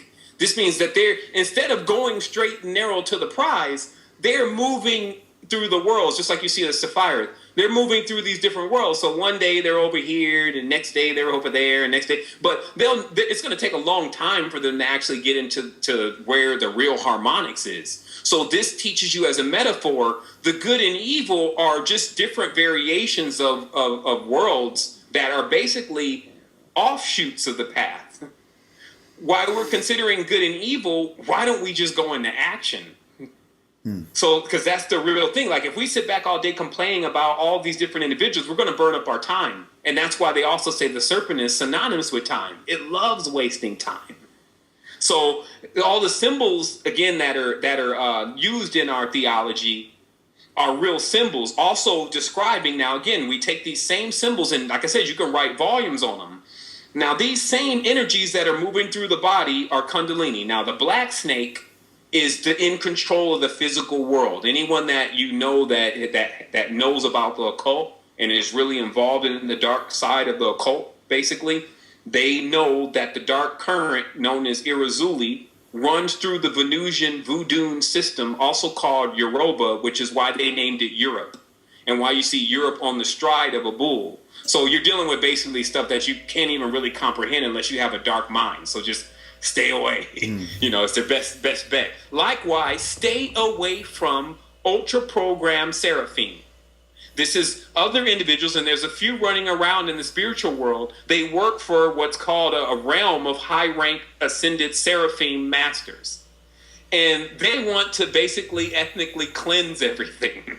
That's their whole idea. It's just like how religion is formed, that until the world is destroyed, then there will never be anything right here. So this is when you get into this ultra state of consciousness that you're right. You take it upon yourself to actually, they say kill them all and let God sort them out. You take it upon yourself to actually start denoting who's going to go to heaven, who's going to go to hell, who's going to learn, who's not going to learn. This is a person that is, yes, in a higher state of consciousness, but in the shadow world of their higher state of consciousness. So do you see why some people can, in playing this higher, lower thing, like, oh, he's advanced, he's highly spiritual, don't see that. Some people that are advanced and highly spiritual can be in the Shaddai side of their mind, meaning the shade side of their mind. And again, the shade world is like the serpent's world in every tense because it's hidden. The fourth dimension is controlled by the white snake. The third dimension is controlled by the black snake. These are both snakes. Straight and narrow is the path, meaning stay away from this whole talking in the ears and all these things trying to murmur to you and tell you what to do and what's going on. Be in action. You see what I mean? Action always seems to transcend talk. And in addition to that, you can generally control your body if you put it to doing something versus just sitting there and letting it be idle. So this is a real thing in every sense. Now, who are these beings? Because I don't want them to run off too far and everyone to think that, okay, then David Icke is right. There's some external hybrid reptilian beings running around duping us. No, that's not what's happening. What's happening is that we all have all flora and fauna inside of our body. And if we choose to let our primordial state, which you see the alligator is the first strand of DNA, that was one of the building blocks of things. For us to get upset at the alligator would be like us just removing the flora end out of the entire reality. You see what I mean? So these animalistic traits are the elementals or the foundation that these worlds are built off of. But if we choose to act like animals, see, this is the thing. If you eat like an animal, which will eat on its own self, cannonball. Or cannonball. Cannonball means the god of Canaan. Canaan is a canine. It's the CNN connection to the Conan, Sumerian, those that eat flesh, the domesticators of the animals. You see what I mean? So all of it really connects there if you understand the occult. But for the people that don't understand the occult, now we have to take it into an entirely different pretext. Like they don't have the time to play around in the caves like they're Laura Croft. Like there's a lot of information out there that's deeply mystical, but what people really need right now is rejuvenation. They don't necessarily need to hear the whole embroidered story of the Persian fire gods and how man figured out a long time ago that the primordial being that some call father or God is fire.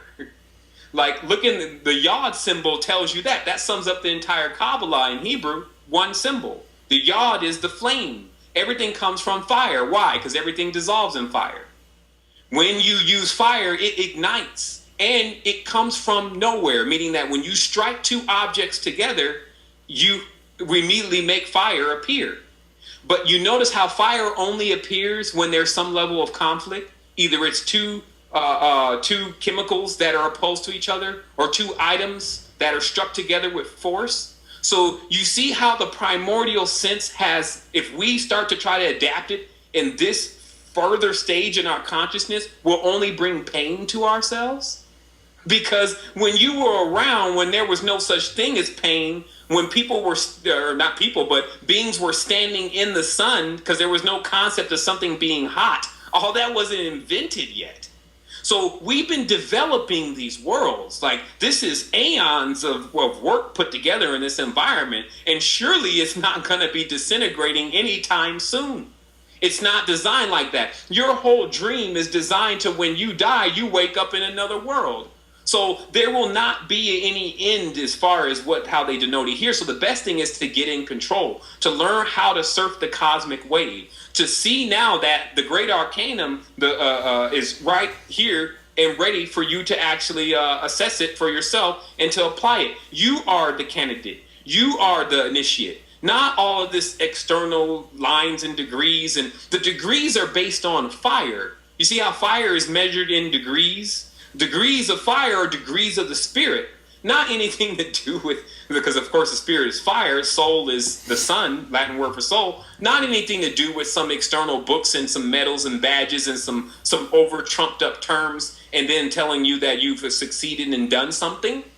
And that's, of course, the play is to tell a person things like, oh, you can wash all your sins away by simply admitting and saying one thing. No, if you know you've done something wrong, you must even toil more in the vineyard to make sure that you end up working out right, whatever it is that you cause. So the scapegoat, then, if you use that term, is Jesus.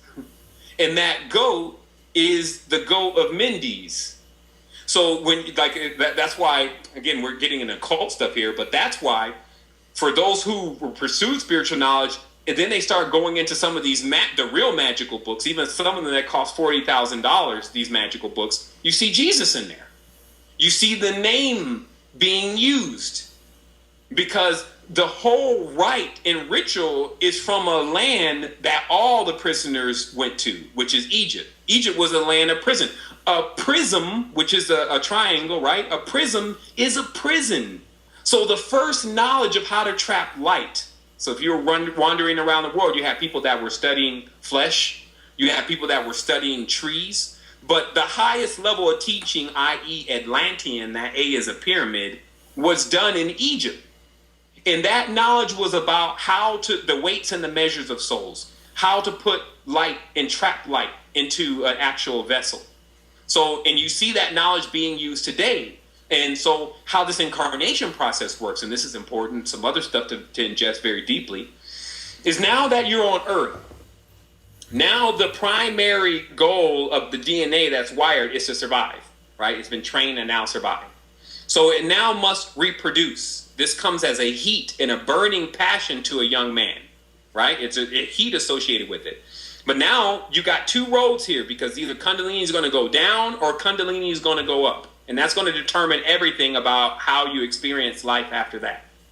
So with the male Kundalini force, when the male Kundalini force, excuse me, let me rewind here, because I was actually, let me just think, because, this stuff, like when I talk about this stuff, by the way, I visualize it. Mm-hmm. And then sometimes I see things that you have to know before you know this. And then it's like, no, you got to know that. So, just bear with me for just a second here so I can catch my train of thought.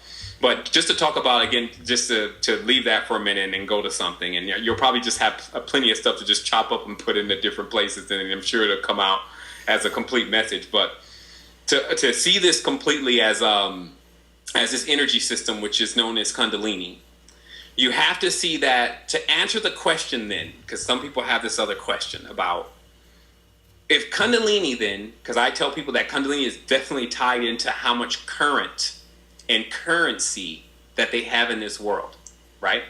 So then they say, well, then if that's the truth, then why does somebody like Madonna or somebody like Rick Ross have a lot of money? Surely they don't have Kundalini. Actually, they do. And it's activated but is going in the wrong direction. It's actually symbols of this when you study the ancient book, and it looks like an inverted pentagram because the energy, the focal point of the energy is going down. Now, this is called, again, the inversion. This is the hanged man. That's why they make it the first part of their initiation, because the first thing they want to do is send the man's kundalini down and then out of his soul, which is in the bottom of his feet. That's why they call it the sole of the foot. Now, this governs, of course, your spiritual experience, because once you release kundalini from the Cossacks, now remember, kundalini generally is not, it's moving on a lower level, so that's enough to keep you alive and to keep you running in a physical reality. But as far as the immense energy and the power that's attached to it, it's dormant in the Cossacks of your spine, in the place where you used to have a tail, more than 33 parts of your back. You know, obviously, tail is the extension of your spine. So before that domestication into the physical body, you still see, of course, children popping up like that, especially in the East and in India with tails. But before that, that was where, of course, then the consciousness retreated to furthest. It's furthest down the spine into the lowest area when it's afraid, when it learns fear. That's why anything that you scare, they draw back. If you go, rah, something, they'll jump back. It'll draw up. So the pineal gland closes with fear. And it then ejects the sentient being from inside. That being ends up in the lower part of the world, it's tucked into the Cossacks of the spine, scared until you, or now I won't even say scared, but just sleep, okay? And then when you wake it up, now, once it's awoke, it has to choose whether it's going to go up. This means up through these chakras or down into the chakras of the lower world, netherworld. See, they never point out that the 7 chakras that begin from the base are the ones here. But even if you go to Sai Baba's site where they have the real charts of the chakra systems, and especially show that they're not in a straight line, you know, we have to talk about why that is later. But the lower world, the lower chakra is known as the netherworld, which correspond to the serpents, the dogs, the other animals, even the ones closest to being human, but still subhuman. That is where that energy then goes. So now, when a person that is then what's called illuminated gets this illumination, it's actually, that's why there's the symbolism of the goat tied into it. It's an inversion of their energy, and then it moves into the lower world. And of course, the lodge is configured to make that happen. It's the difference, as Dan Winter would say, between centripetal and centrifugal. There are places which the indigenous already mapped that are actually the exit and entry points, just like we see on our body, but they're in the world. And obviously in certain cities, especially where there's a lot of churches and lodges, they build them right on these entries and exit points. And they can even change them based on the needles, or like Cleopatra's needle, the needles that they put into them, like acupuncture. Because remember, if the Chinese then discovered that the whole thing was the body was the earth, and the earth was the universe, all that was synonymous. The moment they got these books, then they were already starting to do the same acupuncture that the Chinese do to cause certain levels of energy to go in different directions, divert energies, make certain places sick, all of that kind of stuff. That's what they were then using as their methods of intrepidness. We'll just use that term. So what you're dealing with then is that once the candidates in their initiation system, once the candidate's energy is inverted, his first experience with spirituality is indeed hell. So the first thing that they generally ask for is not to see it again. So this would be like if you just went on something like DMT. There's nothing miraculous going on here unless you've not had any spiritual experience, which most of these people haven't. But once you get into the inverted state of consciousness, and then all your fears are there, you're seeing phantoms and all this stuff, the first thing that you're going to ask for is to make it go away, and you're going to think that the people who cause that have some type of control over the lower world. Now remember, most initiates, that especially the new ones, they don't see, none of this happens. They just get paperwork, they treat it as a fraternity, and they do what they do, and they keep making money. I'm talking about some of the people that entered into the higher positions, but are there in complete fear, but still carrying out everything they need to carry out as if they know something that nobody else does. And it's because they've had contact with something that they still haven't been able to identify, but is the lower side or primordial side of ourselves, i.e. the serpent. You see how that works? So now, again, so from that person's standpoint, every single thing they see after that is going to have this taint of the lower world on it. because they're now seeing through their lower chakras. And this is why, remember, Kundalini activation equals that you can see through your chakras, which are like eyes. If you activate the higher worlds, you see in the higher states of consciousness, the future, all that kind of stuff. If you go into the lower world, you only see the end. You only see death, decay, chaos. You only see that kind of stuff, fire, right? So what happens is that, so their energy has moved down into an area where it's changed how they see things. So now their filters, even if you're talking about something that would generally be innocent, the filter taints it as it goes through. So that's where you now understand what is happening with some of these initiated dark occult people and why they keep keeping up this evilness, is if they can't see that the world really needs help and that they're a part of everything. So just so you understand it, they're no longer seeing above the waist, or at least at the waistline, which is known as Midgard. Okay? Now, the one who is on the path of ascension, of course, the energy is going to move up. And it's going to encounter the root chakra first. And of course, I'm pretty sure you've done a lot of studies, maybe yourself, on the root chakra and the type of things that you encounter when moving into that chakra. So I won't exactly and of course, I've done a lot of recordings just on that, so I won't get long-winded in it. But the understanding is now the person is on the quest. Sometimes we call this the astral quest. But it basically is that they're now on the quest of this activation. Now, let me explain something very, very important then. Now that the energy is moved out of the coccyx, it doesn't mean when the energy goes up that it immediately is going to go to the first chakra. Like this is just 1, 2, 3, and this is easy as ABC. It's not like that. The energy may go up into the heart chakra first. They activate there, especially based on this experience that is causing this activation. Or it may move right into the crown chakra. Sometimes the people who activate from the root chakra right to the crown chakra right away don't come back. Those generally end up in the crazy house, because what they see is just, and some of the people that enter in the lower systems too end up in the crazy house. But the whole aggressive movement, and this is why after the Dark Ages, the real masters of this knowledge started basically hiding this knowledge and making it a secret and not giving it to anyone, is because after the Dark Ages, the only thing that a person could really do with this knowledge is just like what you see people doing today. They don't really go and find magical books that are going to be about healing the world. They're going to try to find a magical book that's about doing something to make some girl fall in love with them. You see what I mean? So their whole pursuit at how the magical world is inverted already. So what happened is that the ones that were holding these bodies of knowledge of what I'm explaining to you today shut it down for a moment, especially after the Dark Ages when everyone became ignorant by the Jesuits.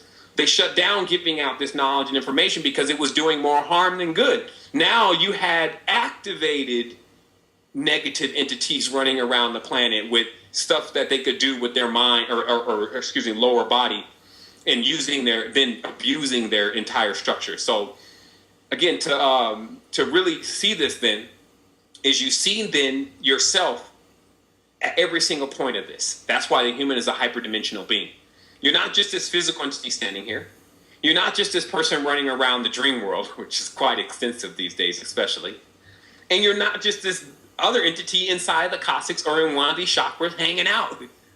You're all of them. And then even more that you actually don't have the energy to put the power into so you can see yourself there. And I'll explain this. In the corpus callosum of the brain, this is known as the bridge. Okay? Now on the bridge is broke down now. There's no communication between the left side and the right side of the brain. They got into so many arguments that this corpus callosum, which has millions of neurons, burned out.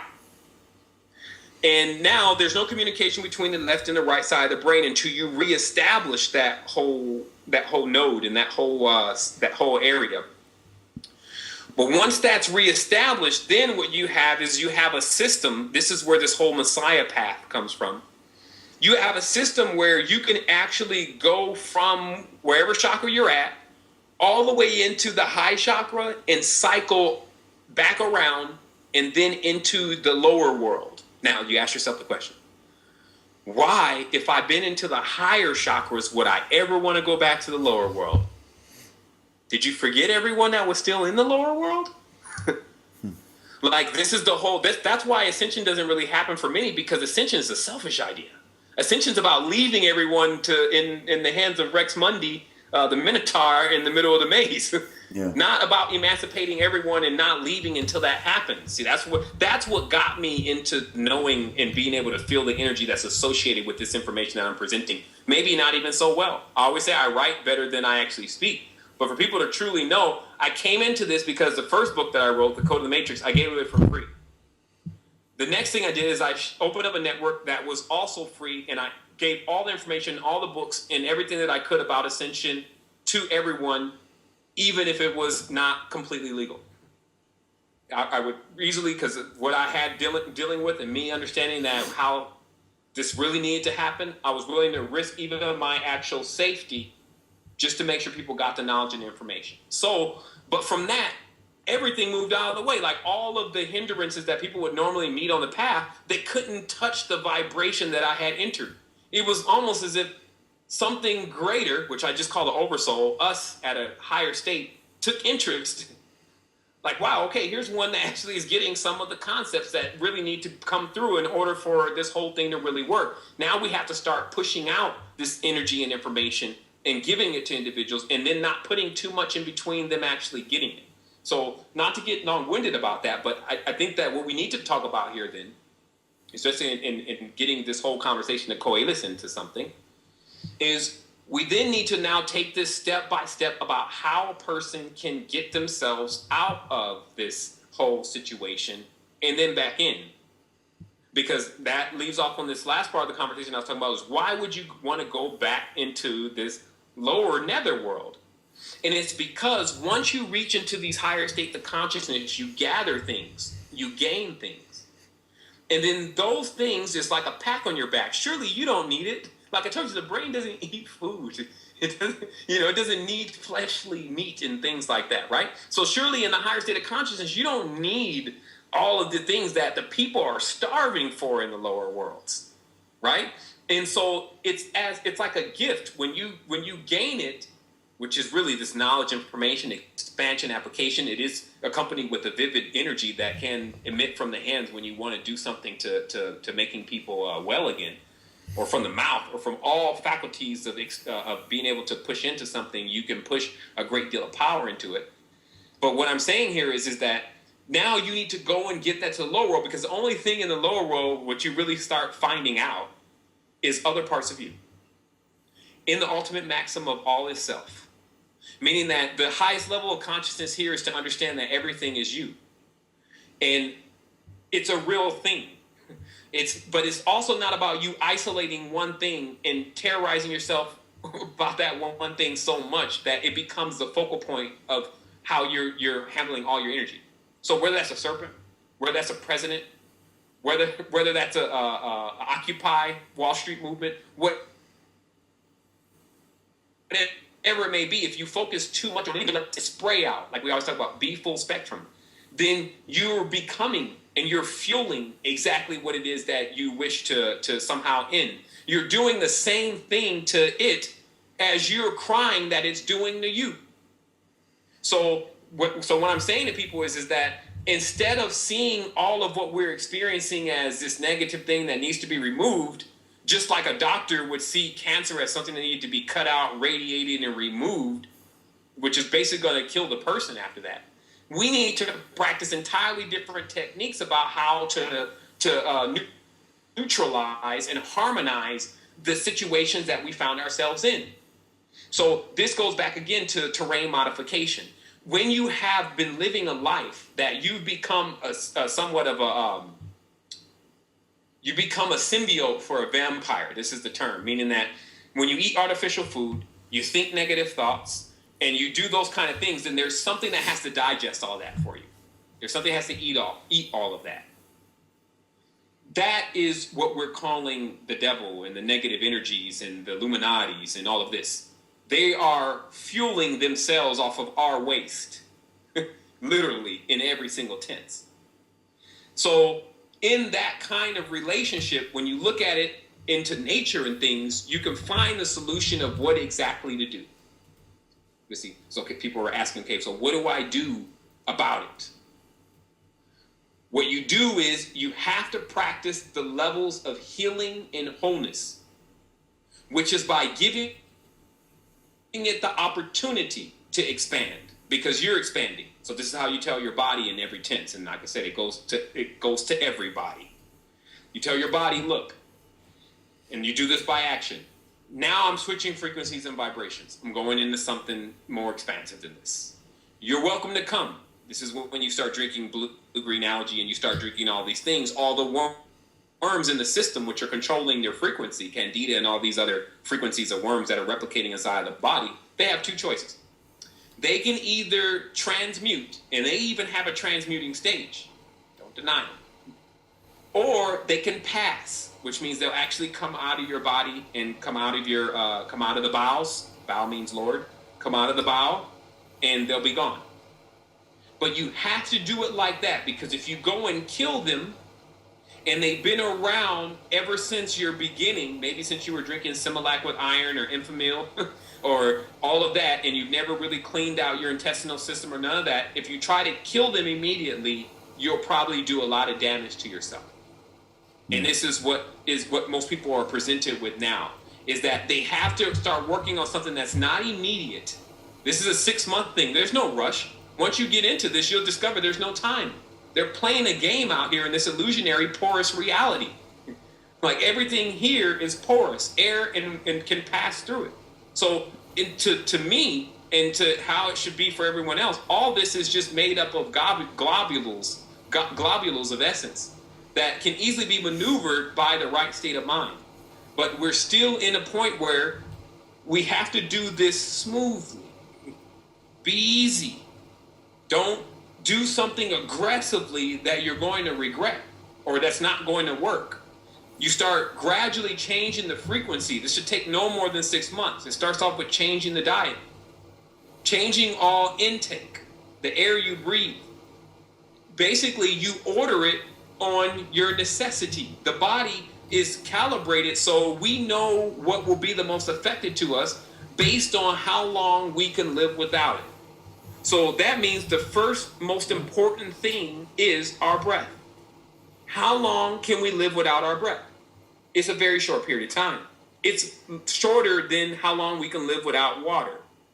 Likewise, water is shorter than how long we can live without food. So this is the order that you have to go in. You work with your breath. Like, what am I breathing every day? The next thing, your water. Can you get some distilled water in the house? Should I invest in one of those $200 rather than a $200 pair of shoes and then have an infinite water supply that's actually powered? Distilled water goes in batteries for a reason. Think about distilled water. Now, if you find on Pulse, they'll say that it's bad for you, it's unstructured water. Don't listen to what they're saying, because in theory, it just in itself, if a battery, one in your car, needs distilled water before it can actually charge its cells again, you can't pour tap water in there? How, if your body is a cell for energy, could tap water ever power you and help you? The second thing is that if you notice why they tell you to put distilled water in an iron or in a diffuser or in anything that actually has some level of combustion or steam to it, is because tap water clogs up and puts calcium all around the ducts of these devices. So where water sprays out, it's all calcified. Where steam comes out, it's all calcified. So why would you put this same kind of water in your system for it to calcify all of your ducts? So this is the same thing. Likewise, how often do you change the filters in your car? You can't drive your car for 10 years without changing the oil filter. So how are we driving our body for 10, 20 years without changing the filters and then acting like we're seeing things clearly? How can you see things clearly? Your filters are dirty. Now, where do these filters come from? That's the other thing, deeper knowledge. The filters are, you notice how when the baby is coming out of the womb, it's passing its mother's organs? It's in there with its mother's organs. Those organs are planets. All these planets are playing tones and vibrations in the orchestra that we call this organism, which is the universe. So if for some reason in that whole process, these organs are coming out of tune or these organs are being damaged, this is definitely going to affect not only the vehicle, but also anything coming from the vehicle. So we have to tune it up. We have to see that the filters, which are actually, again, the animal bodies, that's why each animal has a different shape of eye. Look at this. When you come in as this globule, based on what kind of essence that you're going to reincarnate into next, which is governed by your attractions and things. As you're passing through these portals, which are actually the eyes of all the different animals, like you see the goat has a different eye, the cat has a different kind of eye. So all these are different portals that are actually shaping. That's why the Visica became so important, because it was one of the final portals that shapes the soul. So that way when it gets into the body, it's actually been shaved down in many tenses.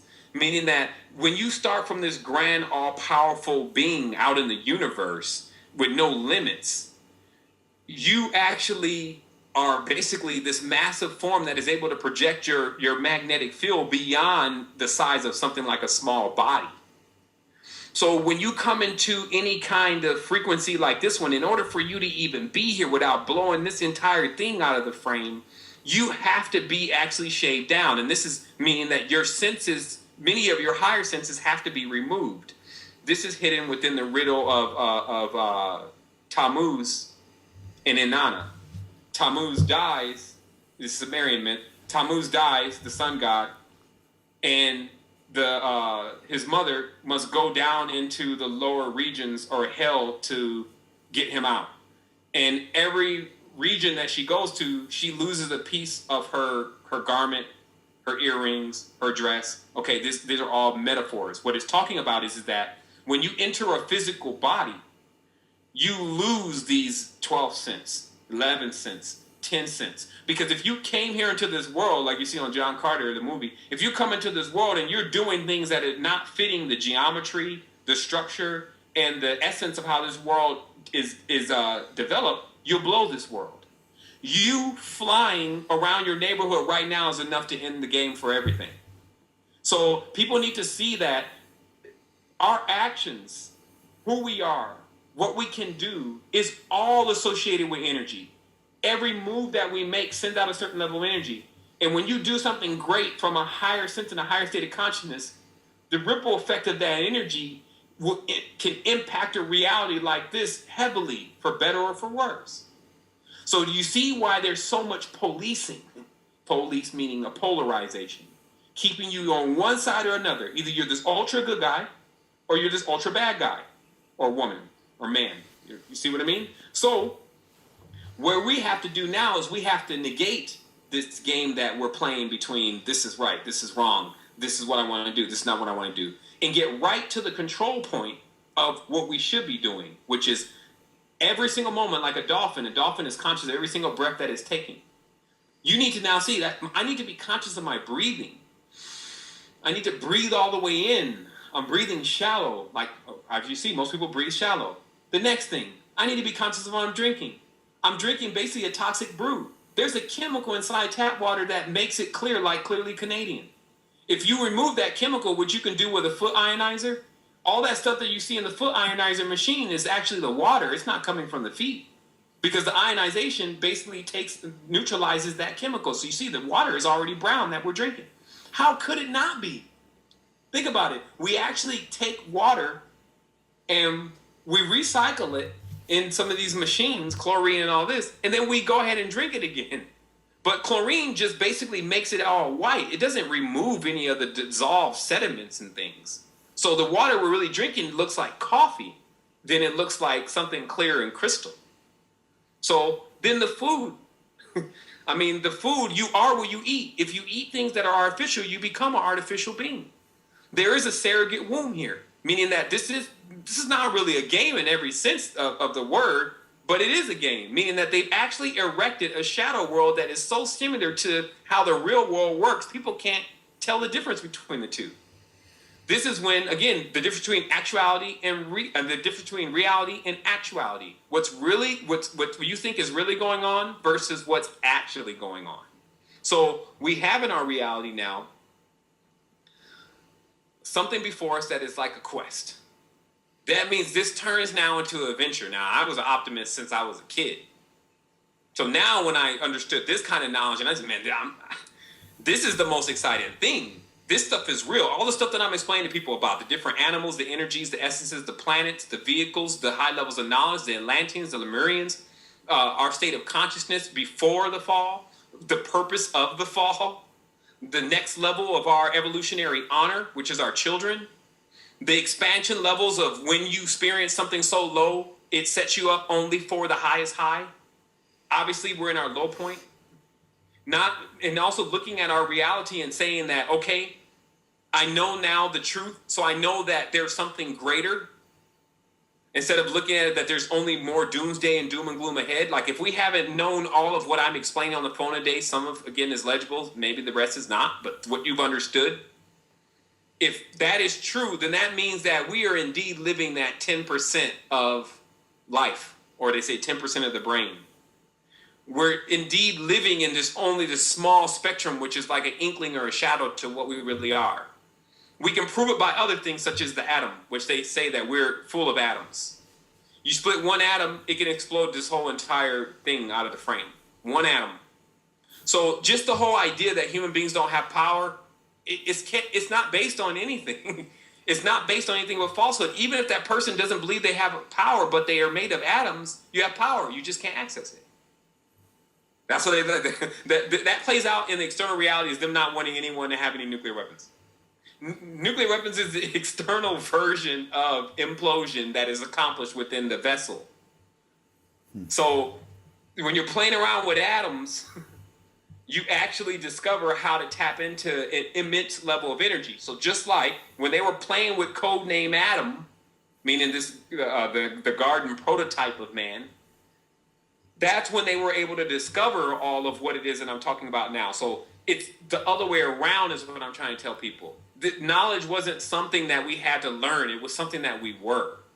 Now we're several steps off the flock, basically. We're several, God, Son God, man. We're several. It shows everywhere that we're several stages from what we really are. But once you can see what you used to be, or where you used to be, now you know what you can become. And that's how everything in this planet grows. It knows what it was before. So we have a great reference point for what we were before. Now we get an opportunity to become that again. And that's really all I'm really delivering to people. I can talk here 6 or 7 hours. I can stop and start again and even have a more fluid conversation than what was said before. But it's not going to matter an inkling if the person has no desire to expand themselves further than where they are. But I will tell people this. I was one of those individuals that when I was hearing something that was someone saying, it was very easy for me to tell that whether it had some substance to it or not, whether they were onto something. Most of the books that I've read, and I've read, I guess, close to 6,000, 7,000 spiritual books now. Most of them I take in through audiobooks. I have a thing that converts to audiobooks, so just take it in one night. And that body of knowledge has showed me that our world has starved for the true knowledge. Masonic books, which I have about 5,000 of them here, almost double the amount of other spiritual books, just to flood in, you keep flooding the doctrines of men who read and study with falsehood. The rest of the 80% of the thousands of books that are written by individual authors, 80% of them were still under some level of dogma or some level of misunderstanding about symbolism and things based on what they understood about religion. Then you have the cream. 20 to 15% of these documents written, Velikovsky's World in Collision, Jacob Lorber, Crisis Kundalini, these kind of documents are the final ones left that can give you insight to the truth. So I've had the pleasure, I've come to Earth, I've got the t-shirt. I've had the pleasure of reading about the truth and then living it, which I'm in the body of truth. I told you they have a saying that says you should not reinvent the wheel. Everyone knows this term. You should not reinvent the wheel. The wheel is really the body, because that's why it's still connected to the pentagram, still connected to phi, still connected to a circle, etc. It's a wheel. That's why I was telling you before, all these structures and organizations are designed after the body because they know that they'll work, because they know the body works. So when I mean not reinventing the wheel, what I'm saying is that when you go inward and you start discovering who you really are and what you really can do, there's nothing else that's needed further than that.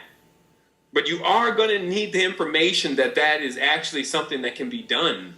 Like, I think that that's where humanity is right now. They just need the information that, look, I'm here to tell you that the most powerful things that you can do for other people and inside have nothing to do with throwing electricity around the room and shocking Sith Lords. But everything to do with that person that's down the street that's still living in that same dank conversation and that same state of mind that you may be able to build a bridge to. Now what we're doing is we're just building bridges. Like, I'll go into all states of consciousness. Somebody may even find me on PlayStation Live in there talking about how this fake reality that everyone's playing is still so similar to the reality that they're playing in real life.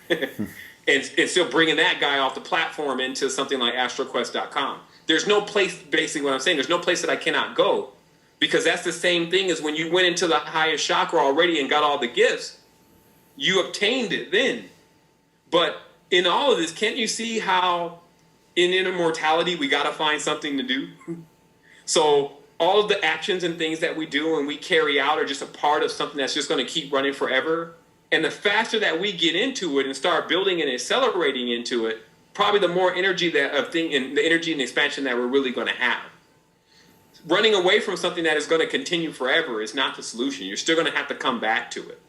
And so that's what I'm talking about. I'm talking about first fixing the situation inside by monitoring your intake, closing your gates for a moment, meaning every path that things enter, your room, all these different places, pause it for a moment to see if you're taking in things that are toxic, things that are not giving you proper astral hygiene. Astral hygiene is when you have something in your vicinity or in your room that is emitting a negative vibration.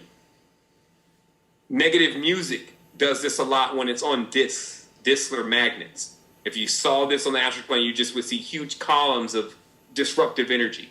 So astral hygiene and protect yourself to a certain degree on this dimension until it gets to a stage of what I was talking about before, which is the day after Ascension, which is when you don't have this whole overboding thing that's saying that you need to go and do this and you need to go and do that and all that. Things have now reached a state of fluidity and reached a state of what we'll call harmonics. Now, as far as perfection is concerned, we were already perfect. So once you start messing with perfection, remember I said don't reinvent the wheel? Once we started messing with perfection, to take this all the way back to the beginning of what people were trying to see, well, what really happened? When we try to mess with something that's already perfect, the only thing that we can do is mess it up. We wanted to look underneath the hood, just like anything. You want to see how it works if you're a smart person. And in looking under that hood and in trying to pull out different pieces of it, it was like a Pandora's box. The human being is really Pandora's box. When you start opening it up and start figuring out what's going on inside of it, this is synonymous with when they first cut open the first bodies and start mapping out the ventricles and seeing the connections with things in nature.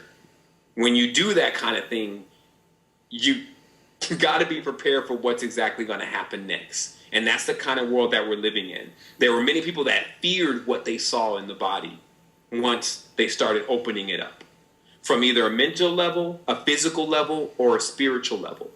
And then they worked heavily to close that door again. And in working heavily to close it, only created an area that wholly existed on fear. Because that's what we're dealing with now in this world. We're trying to stop so many things. It's putting us into this whole state of fear, which is the general, the tone of this entire dimension, which keeps it on a low frequency. So, hopefully that's something that could be understood by people. Again, I may need to answer some just direct questions, but I think that the knowledge in itself, as I always tell people, that whatever you don't understand, if you listen to it again and you really want to understand it, you'll start finding out how this fits in with certain things that you're already studying. I'm sure a lot of people have already come to their own revelations within the conversation about certain things that were said. And I think also that in most cases I speak specifically to different people about their questions. And that's why there's never like a complete, this is where we begin and this is where we end. We kind of go all over the place because someone hears something that exactly is what they need to hear. Yeah, no, absolutely. Absolutely. Well, where to begin? I mean, there were so many great elements brought in there. But what I wanted to maybe just out of my own curiosity, when we're talking about when we're talking about when we're talking about back to the origin of where, we're talking about the fall of man, we're talking about this journey where we were originally perfect.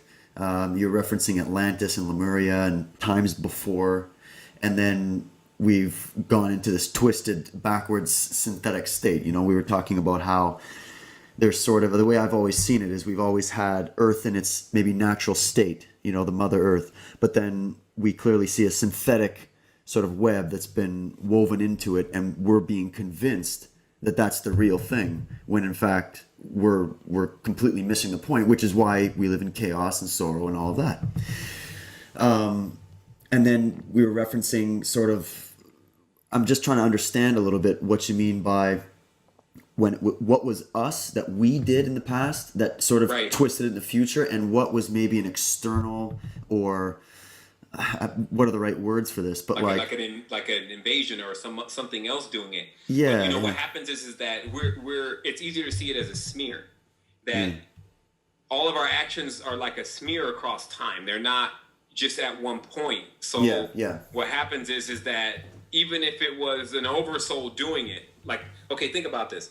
If you go back, let's say 6 grandmas and 6 grandpas, you're in there, basically. You're still inside of there. It's again like a tree. It's like a fractal. It's yet to unfold, but you're actually still there. So what this tells us, and what we see exhibited in life in general, is that that's not a rule that just exists here. It exists in the universe. So when we keep going up it, if you want to say that term, we're getting more towards the apex point. All of these different forms and they and them and the goat and the reptile and all of them dissolve into forms that are still committing actions that are leading us into certain reactions. So the only thing the universe is doing is action, reaction, action, reaction. It's not really doing positive and negative. Positive and negative will always be determined by the reaction. You see what I mean? So it's more of something that it's a given. It's going to happen anyway. It's not something that needs to be really determined or figured out. So we still have to admit in many tenses that what is going on with the ones that haven't seemed to learn yet is that they're still in these lower frequencies that have everything to do with that smear of the past. So instead of this graduated being who understands how to be symbiotic, not vampiric, and gives things to other people that really are just family members, the whole lot, that is the advanced state of mind of someone who's seen everything. You see what I mean? They pulled back off the fractal and seen that, oh, we're all the same. I better start treating everyone nice. And they do that naturally. You see, they may even come into a whole life where they've already understood that. So that's how their whole life consists of just continuously contributing to humanity.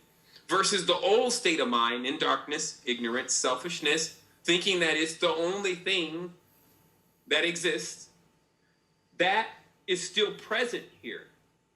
Meaning that this smear of time is not all, and this is what they say, the universe loves this because it keeps different things going on. Because if we had everyone on this planet exactly at the same stage of consciousness, there would be no movement.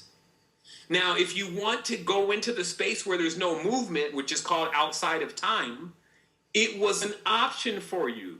That's why we have a mental vehicle, spiritual vehicle, and physical vehicle. So when we get tired, per se, of one state of consciousness or one way of interacting with this, we can move into another. The only thing that's required, though, is for you to have mastery over at least one of them, because they all match up to each other. But if you don't have mastery over any of them, then you're lost. And that's why most of the ancients that were on this planet worked in levels of mastery. So we still can't be surprised if even the experience that we're having now leads to yet another level of mastery. Something that doesn't have to be repeated again, but surely something that needs to take place once to give a reference point to what to avoid and what to attract. So as magnets, I can think of a thinking magnet, because we're all magnets then. A thinking magnet wants to know what to repel and what to attract. The only way it's going to learn that is in what we call reason, thinking, experience. Where is the module that reason, thinking, and experience even takes place? Earth. A giant, I don't even want to call it a simulation because this is very real, but it's a giant organism designed for us to experience mentally, physically, and spiritually really any variation, especially when we can get our heads above water, meaning that if we can get some kind of control or bearing, because remember, it's a wave. And in your life, you've already gained control and bearing. Many of the people that will be listening to this message have gained control and bearing because they can get on the internet. They can speak to the person next door. They have two hands. There's many things that they've actually been given, these gifts, basically, that already are equaling, basically, even if you're in a human body, it's already equaling that you reached a very high state of consciousness. The only thing, again, is to actually see that this is constant maintenance. There's no, like some people say to me, well, okay, what do I need to do in order to just to finish this? Or what do I, just tell me what I need to do. As this is just one statement that I need to tell a person, which I would have told them a long time ago. I definitely don't have time to waste people's time. But just one statement and one thing that I can tell a person to do or that they do that finishes it off for them, and then it's over after that. I'm sorry. There's nothing like that in the universe. There's no end. There's no one thing that you need to do. It's constant maintenance. In the scripture says they wrestle against the kingdom every day. Yes, and we always are basically protecting it, or they'll overrun it and take over it. What does this mean? This means that every single day come these thoughts that what they call thinking. It's going to lead you into the wrong direction. But yet, if you resist it, you win that war.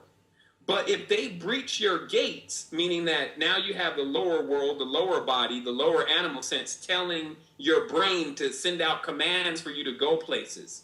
Now the lower world is in control. Remember, the brain has to send out the command to do something. Like it has to make the last decision. This is that whole choice component. So first of all, in a reality where there's no choices, none of this works. So Earth, it works a lot because there's a lot of choices. So the lower world sends up the inclination and says, hey, let's go to the club tonight.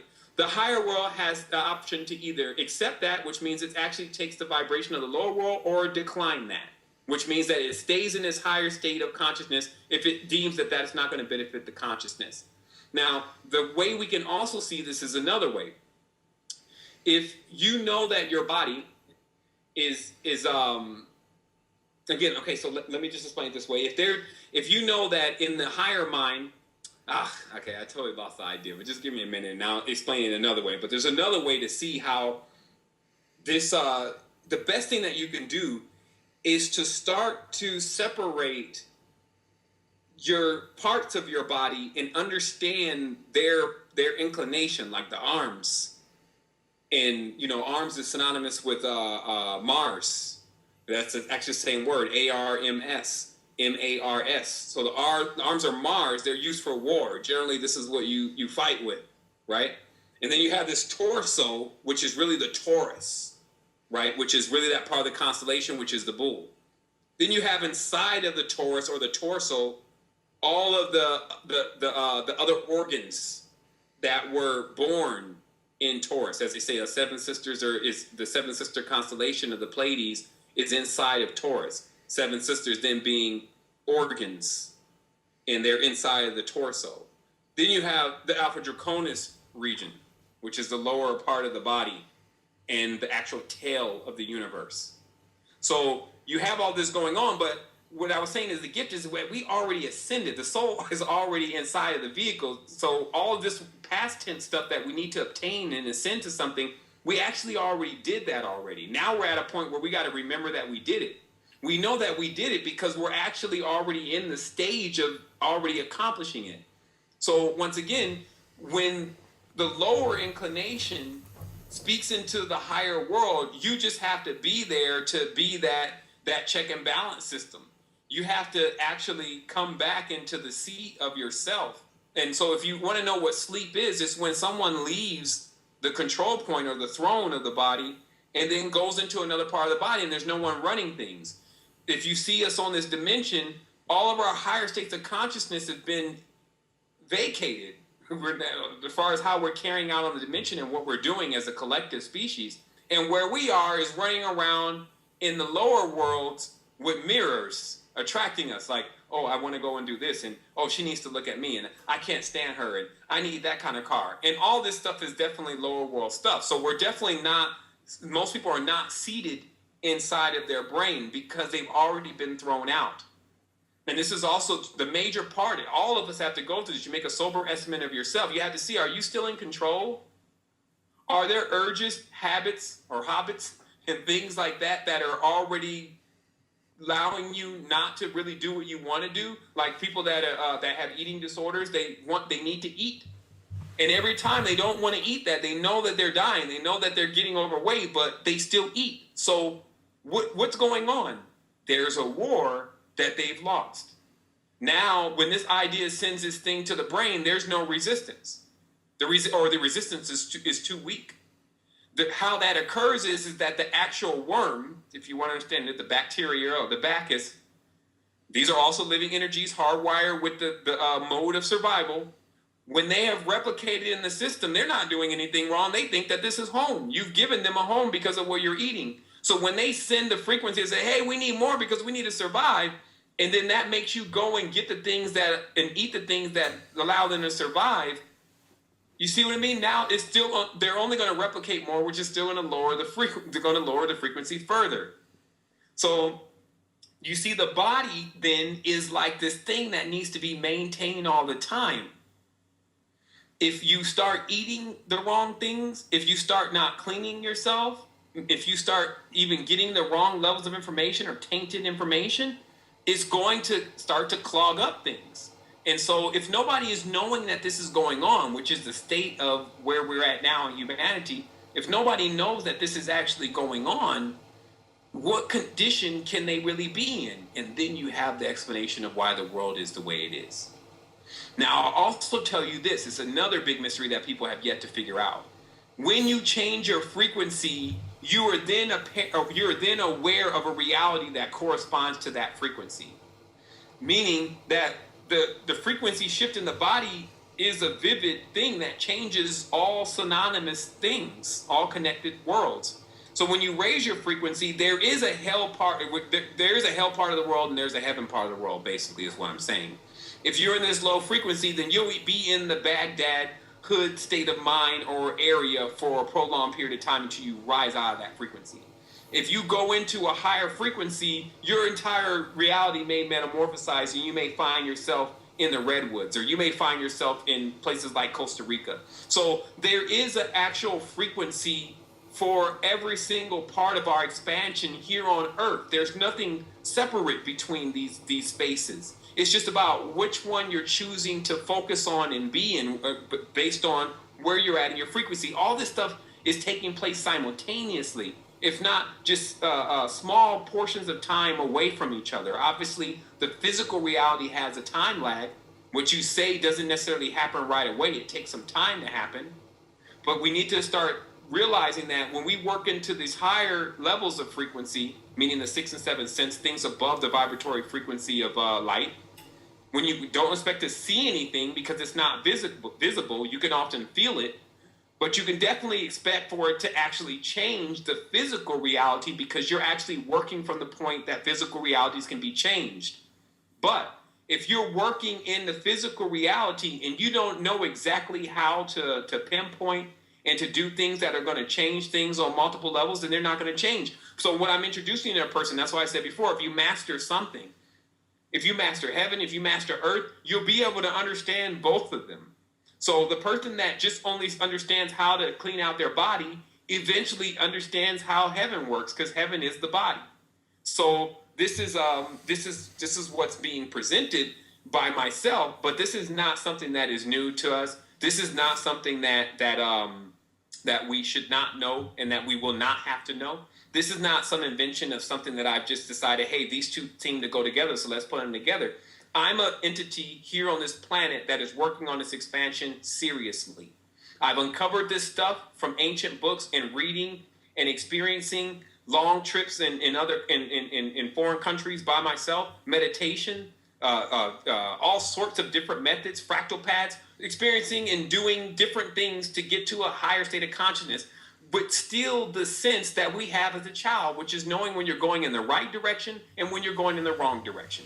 This is not something that some master needs to teach you about right and wrong. Like, we know what's expanding us and what's not expanding us. That's why the whole right and wrong thing is a farce, because it doesn't take someone to actually really teach you that. It's something that you know. Now, whether you choose to follow it or not, that's why I was saying about this choice thing. The universe presents all these choices. So, because that's what it's into. It's into energy. It's into combustion. It's into creating matrices. It's into bringing realities forth that infinite beings can continuously experience themselves. If it stops doing that for whatever reason, then we return back into a state where we're all sitting there in silence. There's no one talking to anyone because there's no one to listen. All beings are collected into one state. So we need to start figuring out which one we want, right? But I'll tell you again, you could have both of them. What we invented was, when we were in the physical body, we could pretend like we're separate. We can go find our exact mate. We can run around different things into the reality and create different things and experience that. And then when we finally got tired of that, we went to what we call sleep, which was just a bridge or a crossover into another world that we have full control of, in which everything was omnipresent and omniscient. Meaning that if you call upon, or you want to see, or you want to do something, you can do it right away. So we wanted both of those, so we got it. So like I said, the worst thing that can happen here on this illusionary porous planet called Earth is death. There's no such thing as death in the universe. It's only the gate into yet another more expansive life. So right off the bat, even how we judge things is not going to be the same way that the universe judges things, because it doesn't see the end. You see what I mean? It doesn't think. It doesn't have those kind of interruptions in what it's doing. Thinking takes time. When you see someone in a zone, they're not thinking. They don't think, I hope this ball goes in. I hope that one goes in. They're in another mode where there's no thinking. They just know it's going to go in. That's the mode that the universe is in, whether we can hang on or not. Look, I'm an individual just like everyone else, just like you said in the beginning of the conversation. I'm just telling you, I figure something out. Sometimes I get so excited about it. Even when I'm saying at times, I would say it better at 4 a.m. to myself. When you got to turn these cameras on and you got to try to explain to people the innerverse, which is larger than the universe. Universe has limitations. Like they show you, right here is this last planet, and there's a certain number of planets here. That's all limitations. Now look, also, when you open your eyes, you're going to only see limitations. This is how you understand the difference between the external world and the internal world. When you open your eyes, you'll see the limitations, because there's certain things that are not here, that when you close your eyes and you know how to imagine properly, your imagination or your imagination, when you know how to use that properly, you can create things that are not here in this world, because it's unlimited. So that was kind of the rules. There was going to be a certain level of things that you can bring into this reality based on how much you can hold. It was like a load calculation. You can determine whether a 5-sense reality can hold 7-sense individuals very fast. So what happens, though, is inside. And that's why you don't see too many people that have come into this knowledge running around everywhere and showing people what they can do. Because everything that's associated with the higher senses, like I said, is moving higher than the vibratory frequency of light. There's nothing here in this world that is moving higher than the vibratory frequency of light that we can physically see. So science is automatically ruled out, because they only want to base things on what they can see with their little electron. And at most, they'll use some sensors and some electrons. Most of the nodes and the nadis and the chakras and things work in a level that's way too sensitive to be picked up by electronic devices. So the world, in following science or Scion, has already put themselves into a trap. The first stage of this entire ladder is the moon. Okay, so the moon, the planets are indeed ladders back up the spine, the chakra center. The first ladder is the moon. The moon is always associated with the basic principle of regeneration. That's what you see. Farmers, they know that. They don't need to be rocket scientists to know that the moon's controlling the fecundating component on the planet. So when a person has wandered after the lunar god, or mass, or being related to that particular celestial body, of course, they are more fleshly. They're worshiping Ma, or a Ma sun, a Mason, as they show you on Flash Gordon. Masons living on the moon. But it's just the first step on the ladder, or also known as the lowered, meaning lowered, brought down. So that's the first step. You get past the moon, you either bank left or bank right. You go to Venus, Venusian initiation, or you go to Mars, the Martian warlike character initiation. You see what I mean? So all these manifest as initiations that we're going through, which is done by the universe. It's not done by some guy in a robe. You're being occultated now. So you bank left, which is basically your polarization of your body. You either run into the universal mother, Sophia, the wisdom of all things, or you run into the Babylonian whore full of lust, burning with passion. Venus is upside down as an external planet. As you know, in celestial mechanics, they tell you that Venus is upside down, proving it's an upside down pentagram. The pentagram, of course, is related to Venus because it is the last womb that a person reincarnates to before they get to Earth. That's why it's next door. Then you have Mars and that whole story. You know, and there's a lot in that story. You have Marduk, you have Ra, you have the sun god, you have the bloody sun, you have the bloody ocean, you have all the red and all that goes with that. So as you keep going through these celestial bodies, they also still, instead of getting them out there as these external characters and archetypes, we have to start putting them back inside and saying, oh my goodness, the Venus heart thing, which you notice Venus's sign is a heart, love, is because it's the heart chakra. And it has to do with whether you're loving or lusting.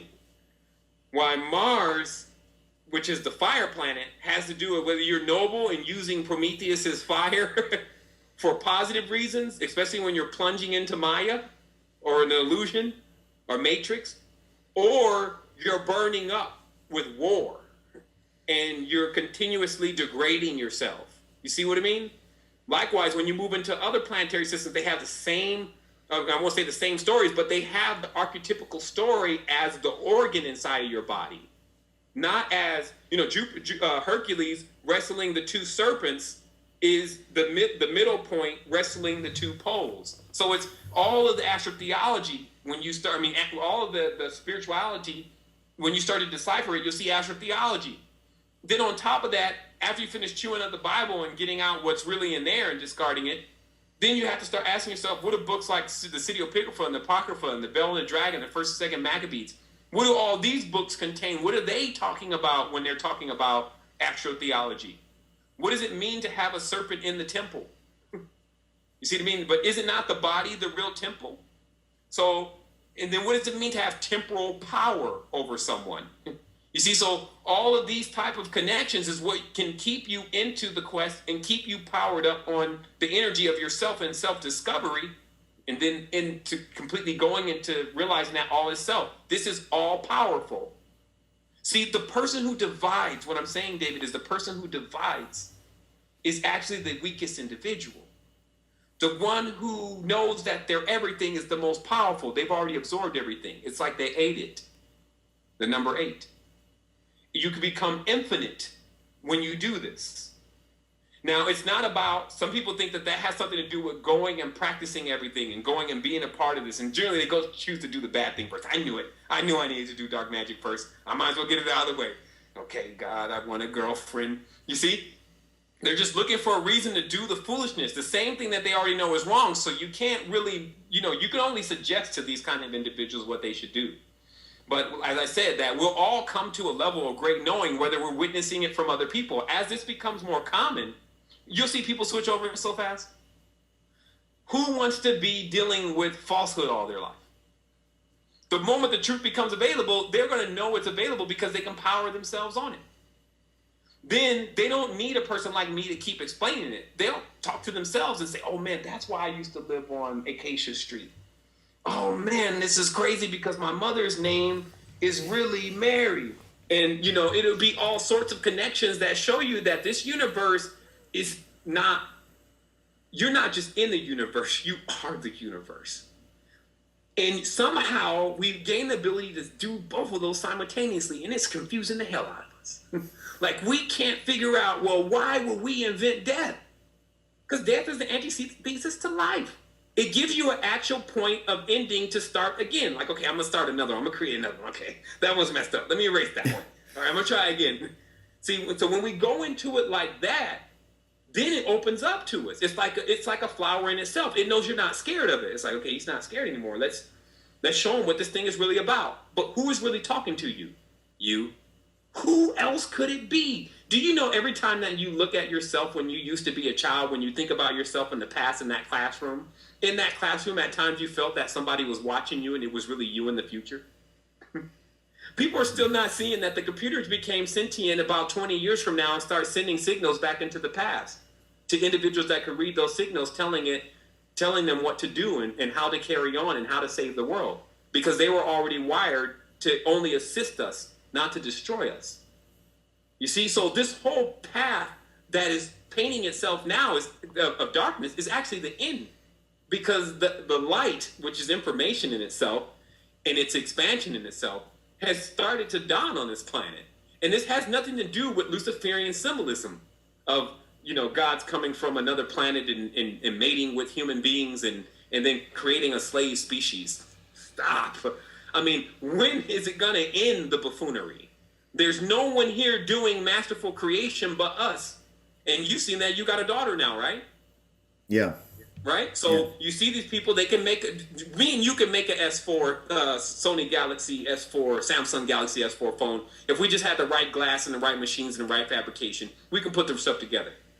But when we go to making a baby, we are going to commit an act. But that act in itself does not give us any of the schematics about what we're about to create and how we create it. We just do it. You see how certain things are, we just do it. We don't need to know how to do it. It's the same thing with this massive level of expansion of who we really are. We are it. The greatest thing that could ever been accomplished on this planet, we do it with ease, with joy and pleasure. While they're still running around with this stuff that they're calling ultra complex, and it's not even scratching the surface. But yet they're trying to paint it. Oh, look, this is the new Apple. It's really sophisticated. Well, look, here's my new baby. It's way beyond what anyone's ever been able to conceive. And you know it's that way because no one knows what it's actually going to become. No one can really determine that. It's already hands off. You see, so this is the kind of thing that I'm talking about. It's about where we're actually, how we're seeing it. Because I started noticing after a while, we were just becoming really ungrateful. Here it was, we can read, and we had the internet, but yet we want to spend time reading any books. Somehow something will become more important. Well, I have to work. But when it's time to play a video game or when it's time to do something, we'll get it in our ear. You have to fight your way to the truth at times. So that way you deserve to receive it. In many tenses, like, I'm not telling people, listen, this is something important. I'm not telling people this is the easy path. That's not what I told you. What I told you is that just like anyone working out, if you start lifting heavy weights, eventually they're not heavy anymore. And then also it's very easy for you to pick up light weights that are like other people that have not been able to deal with the weight that they've accumulated. So this path is, in the beginning, it may be tough, just as it's tough to walk up a ladder. Also, likewise, if you walk up a couple steps and you fall down, it's not really much of a big deal. But if you go way up there and then you happen to fall down, there's more repercussions to this. So it has all the elements of adventure. There's danger. There's rewards. There's all sorts of components to this that make it a real multi-playing or multi-role-playing game. But a real one. So we have to ask ourselves, all the replications that have come into our reality, especially video games and things of this nature, are they not, as I said in the beginning, anything that ever gets power, anything that becomes important, is nothing but a replication of something that's taken place in the reality, proving once again that all is self. The only thing that they're doing is taking things from inside of self, the unlimited zone, eyes closed, imagining it, and then bringing it into 3D and acting like it's new. And it's new to individuals who don't have an imagination. While those who do have an imagination, meaning that they can actually project something and make something happen, they see that and they add it to their reality and they create something off of that. That's called birth. So anything that we gain, all of it, not anything, everything that we're experiencing, we're gaining something. That's just what's happening. So there will be a child from it, all of what we're gaining here in this planet right now. And that child we'll have to take care of. So while everyone is running off, I'm staying. While everyone's trying to figure out a portal out, I know where all the portals are. And I'm choosing to stay present because I have the most power present. Now, this power is me being able to collapse the past and the future into right now, what I will become and what I was. Now you'll see why the word present is an anagram for the word serpent. It's because you see how they say the serpent is Ouroboros and the circle connects. So that means it's a cable. So it means it's serpent's connected with wisdom. Serpent's connected with books. It seems to know everything. These are all metaphors for showing a person that once you obtain a certain state of consciousness, you get your ring, right? And you get a ring, and then you figure out that that ring is not the only universe. There's more. There's unlimited. They're being created right now. There are those of us that have raced off. Other ones of us in our species tapped into the great energy, already raced off into higher states of consciousness, building worlds that we'll live in later on. And some people that are still moving slow will live in later on. So what I'm saying is that this is not something that has the limitations of me explaining to a person specifically what's happening. What I'm leading a person to is the door. What's on the other side is based on how much that they can really imagine, because it doesn't really have a limitation. So again, that's my goal, is just to get people to open up their mind a little bit. Sometimes, and like I said, in these conversations, I introduce some very strange concepts. But if the person can start playing around with that, it's like taking a fish out of a very small bowl and sticking him to a big giant ocean and saying, what if? What if it was really like that? What if you were really the universe? And then this is the interesting part to me. People are universes. I've already seen it. I've seen it within myself. I've already expanded into different things. And I'm still here. There's no place to go. And we have great work to do because we have responsibility. Now listen to this. All these kids, right? That's why most people are not ascending. Because they're in those kids. Likewise, even the act of leaving yourself, it just doesn't make any sense. But just what we're supposed to do with the world, we focus so much on Illuminati, we just need to put it back into the kids. When the Illuminati dies, it'll come back in the kid.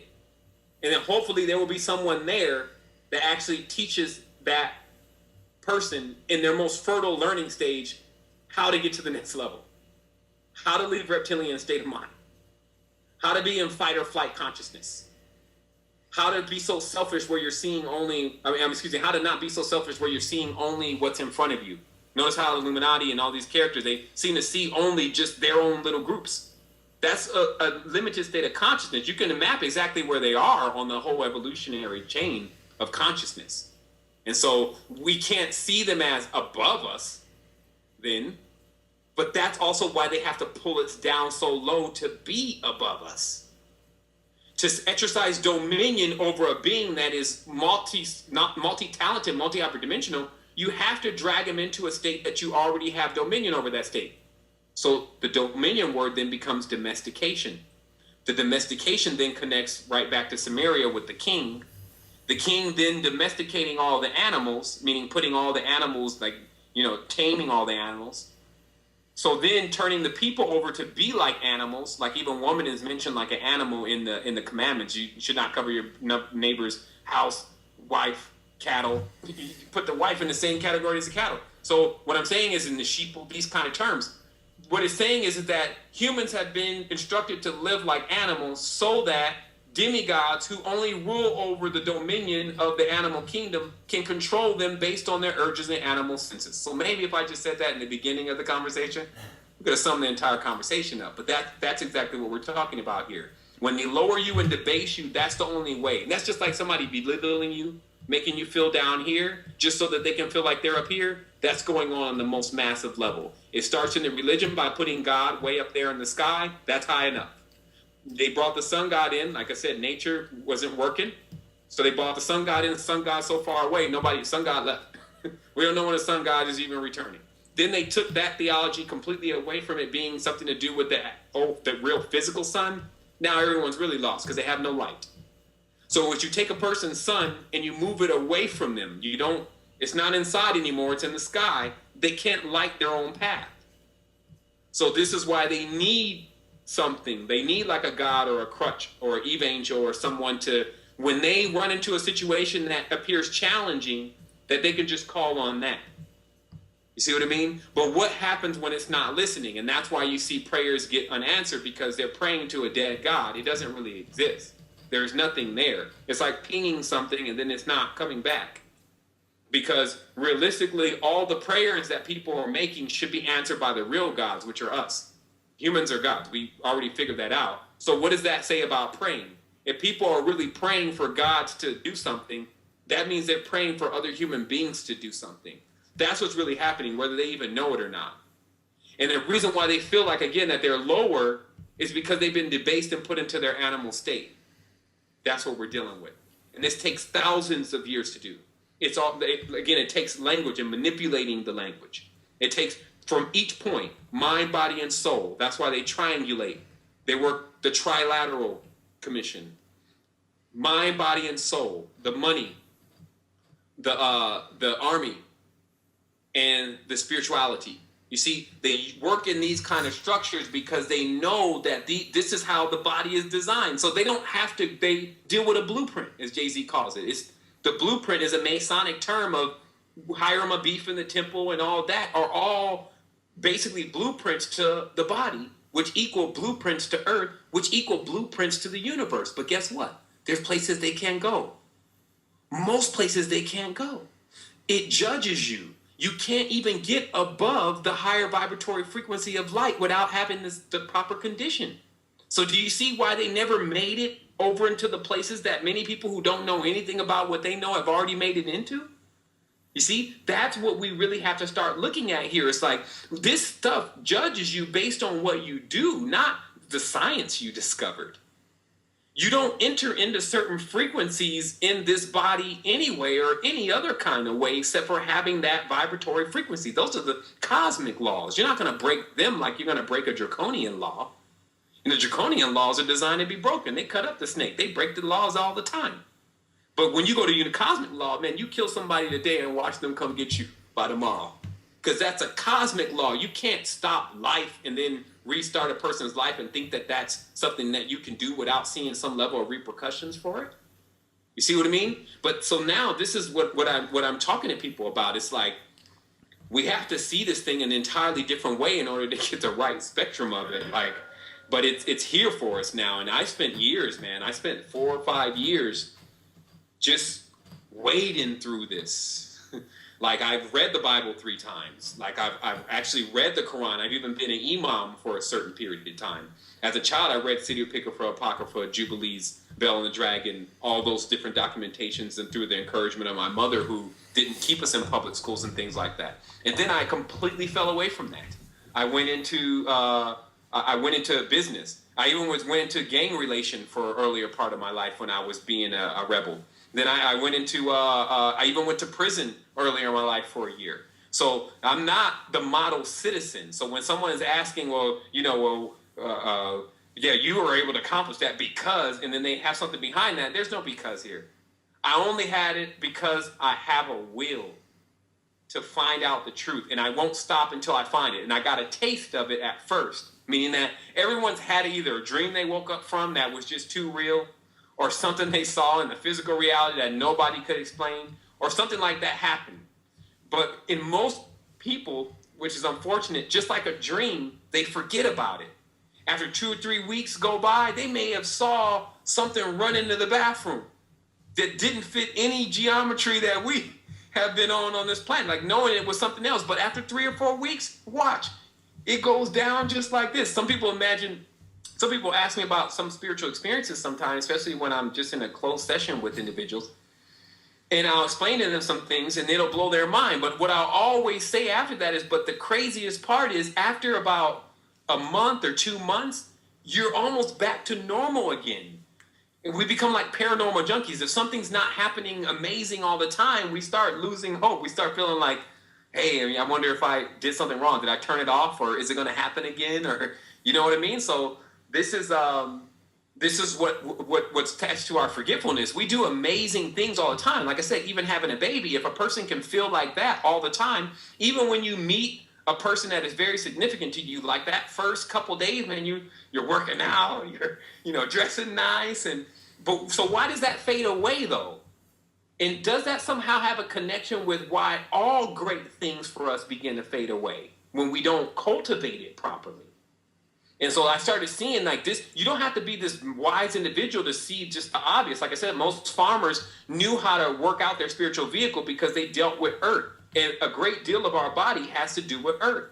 So it's like if I always said there's a fire, like I told you earlier, there's a fire attached to your thought. When you meet someone that you're in love with and that you know that you're going to spend some time, or at least you want to, you have this energy to go and do things that you generally don't do. Where does that energy come from? So, and then why is it that we can't tap into that and do that all the time? And then when we figure that answer to the question, we'll see that until we learn how to do that, there's no difference between us and all these individuals that we're saying are doing wrong. Because, and we're saying are killing the reality, because we're killing the reality. The reality is all these beautiful people that were around you, all these family members that may have been left behind, all of the woman who has been with us, let me show you, woman has been with us for so long across time because she is a human being like us. So even when we're next to each other, it's almost like you got to do a reflection like, man, we've been in this for how many aeons have man and woman been stretching across multiple planets playing the back and forth game with each other? Like that is beautiful within itself. So why we're sitting there all day trying to figure out how we're going to get back to this collective state and mad that we're not androgynous anymore, why don't we take a moment to appreciate the individual that's next to us that's made themselves available to polarize into a certain pole so that we can realize what that looks like on an external level. It's like someone having a session in a meeting with you and then you're explaining to them all internal stuff and they say, but what does that look like on an external level? Now our reality is a place where it can literally be a place that can show us. So you can see what you've actually created here now. But just because you don't like it, that's another thing. And that's what we're dealing with in the world. We're seeing what we were able to create thus far. Now we want to change it. No problem. But because this is, again, realm mechanics, realm dynamics, somebody needs to grab the manual to the thing on how to change it. It's just like if I have a bad computer over here and it's a Mac and I'm working on it with PC disks, Windows disks. This is how we're approaching this. Some people are, like I said, you're trying to release yourself from the dominion, but you're not realizing the dominion is existing because your kundalini is still stuck in your coccyx. And then once it rises above your navel, then no longer does anything that is below the waist have dominion over you. This is everything.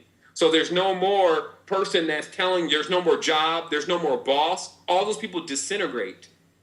And so that's what I was also telling people, like until you actually get to the control point, everyone around you is really a character. They're a character playing a role in your initiation. Because your understanding of the universe and Innerverse is the only one that's really going to matter here in a moment. Everyone is guaranteed an exit trip to this planet. It's not something that you got to fight for. Everyone will be leaving and going to something else. And this is what I need to also tell people about where you will be going. Now, when you are on this planet and you're going through this level of instruction, you start getting attracted to certain things. Unfortunately, many people become attracted to negative things. All these things make a certain emanation of light. There is no such thing as darkness. Darkness is only what you cannot see because you don't have the proper eye to see it. So what happens is that when a person starts to manifest, oh my goodness, hold on real quick. Let me just catch this because this is the most important thing, and this is where I end the conversation today because it's heavily about this manifestation. You might have to remind me exactly where I was at in that conversation because this is one of those things that it closes the entire conversation. You're just talking about where we're headed basically and how some of the negative things that we get attracted to might be pulling us back maybe into this experience or... Okay, exactly. The attraction. Okay. Just remember that word attraction because every time I try to explain this, it gets removed from the mind a lot because it's, it's that kind of data. Maybe it's just moving faster than the speed of light. But the attraction that we have on the planet, which is kind of something that we learn while we're here. We start learning what we're attracted to, whether it's Nikes or it's nature, okay? So what happens is that each attraction does send off an energy signature. So it sends off a light. So we actually are now familiar with the actual light or the color of the light that we're attracted to, okay? Now, how this works is that, especially with people, when you look into someone's eyes that you're attracted to, because the eye is the gateway to the soul is emitting the light, there's a certain sparkle that happens right there, and you recognize it. And even you notice how when there's somebody that you may be attracted to or may be attracted to you, there's a certain look in their eye, right? So that look is actually a light. Now, let me explain to you what happens when you come out of the body. And it's now you're untethered, meaning that it's actually time for you to leave this particular corpus. You haven't been able to keep regenerating it, and so it's time to go. When you leave, immediately now this being that you go into, which is a higher vibratory being, but still not, it's still made of several layers, is like a magnet. And it immediately becomes attracted to the light that makes up its opposing pole. This is how we get back into an incarnation again. So when there are a group of people, and I'm working on data that may prove that it actually even happens with animals, that sometimes in such a lower state of consciousness, a human being can catch a portal back into an animal. And this is what the Queen and actually the Queen of England and people like that, they know about, and they engage in this kind of thing all the time with keeping people in a low state of consciousness so they can put them into an animal body and get them out of an actual physical body, a physical human body, right? So what happens here is, again, now the attraction, when you come out of the body, you rush to it, because remember, there's no time now. You've left the vehicle that is associated with time. And now you're in this space, which is like an elevator. That's fourth dimension. It's just going to take you to the floor that you need to go to. There's nothing really there. It's only a bridge. And anyone that's been to fourth dimension definitely knows what I'm talking about. It's just, some people see it as a space with a bunch of doors. Some people see it as only portals, but it's always the same thing. Some people see it as an elevator. Some people see it as an escalator. Some people see it as a ladder, but it's always the same thing, just from one point to the next point. So because there's no time. So once leaving out the third dimensional body when there's no time, now you immediately rush. This is the term that's given. You rush to the next incarnation.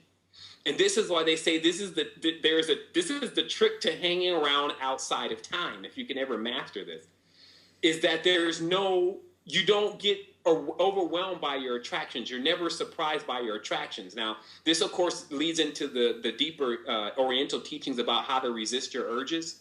It leads into the point where you can actually pinpoint exactly what you're going to do and where these urges are coming from and whether you want to do it or not. So when you get out of the body, then if you're not surprised, basically, if you're not rushing to your next urge, you're able to stay into this floating space called fourth dimension and actually observe all of the going and coming of dimensions. So what we're talking about here, again, because that's still the maxim of it, is we're talking about the space where reincarnation takes place. When the human being comes out of the body says goodbye, untethers from the silver line. It then becomes not limited by anything that is limited by time. So then it moves into a space that is basically like tubes, which is the fourth dimension. That tube immediately, the actual tubes, as we were talking about earlier, of sound, emit a certain light that the person sees, is attracted to, which is based on what they were attracted to when they left off in the last life. And then they reincarnate back into that actual, that form of light. Now, if you want to see on the physical earth how that light is being made, it's being made just like fire is made on your planet. When you strike something together, it makes the light, it makes the spark, it makes the portal. And that's why when two humans come together, when male and female come together, bam, man, it's like two poles. Have you ever put two poles together of power and you see that spark in the beginning? And then they start to rub and friction. You know, everyone's familiar with the rubbing and friction. That creates the light that the being that is coming to incarnate says, that's where I left off last. That's where I want to be. That's who becomes my mother and father, or my lesson. That becomes the port that I come out of, because that's going to keep me going from where I left off of. And that's how the universe ensured that you go where you left off, because that's where you're attracted. So now we're living in a time where they're playing with that, David. They're playing with that. Some are hanging out just in fourth dimension and are not attracted to anything. So they're not even reincarnating. Sorry, just to clarify, sorry to cut you off. So they're playing with that. You mean like us or the manipulating force? The manipulating force is manipulating the fourth dimension. Okay. That the going and coming. Now, here's the manipulation. This is not spooky, weird stuff that you can't see. I never introduced spooky, weird stuff that you can't see. I can see it all, so I can explain to you where it is in your physical reality. In the physical reality, when they suggest things, like our whole reality is tuned into, like if you like Lady Gaga and you become attracted to Lady Gaga and you come out of the corpus and now you're disconnect, you're going to go into a family that likes Lady Gaga. And then because of just that whole arena of family members, that's going to shape and mold what you become. You see what I mean? So your family is like a farm in a sense that, or a garden where they're cultivating you too. They are the larger celestial bodies that are influencing you. Your mother and your father, your sister and your brother are celestial bodies that have a level of influence over you. So if you've asked for incarnation because of your inclination, which has been taught to you by someone else who is modulating the reality on a fictitious level, and then remember, this is 72 years, 60 years you'll be back around. A parsec, I can't count. It's higher than a Google, meaning that this level of years that we're spending in each of these carnations are still like a really relative sliver of time, especially when you're considering no time at all. So what we're dealing with is in these tunnels of time, we have all of these situations taking place that are shrouding us and burying us. And we're not seeing that control point. And this manipulation is not taking place on such a mystical level, more so than it's in the actions of things that we're being encouraged to do every day. So again, when we like a certain thing, then we're going to find ourselves back here associated with that. Now, this is not a negative thing, is if you know what to like. See, I'm not introducing something that is explaining why we're all trapped and why we never get out. No, I'm telling people how it's all hardwired.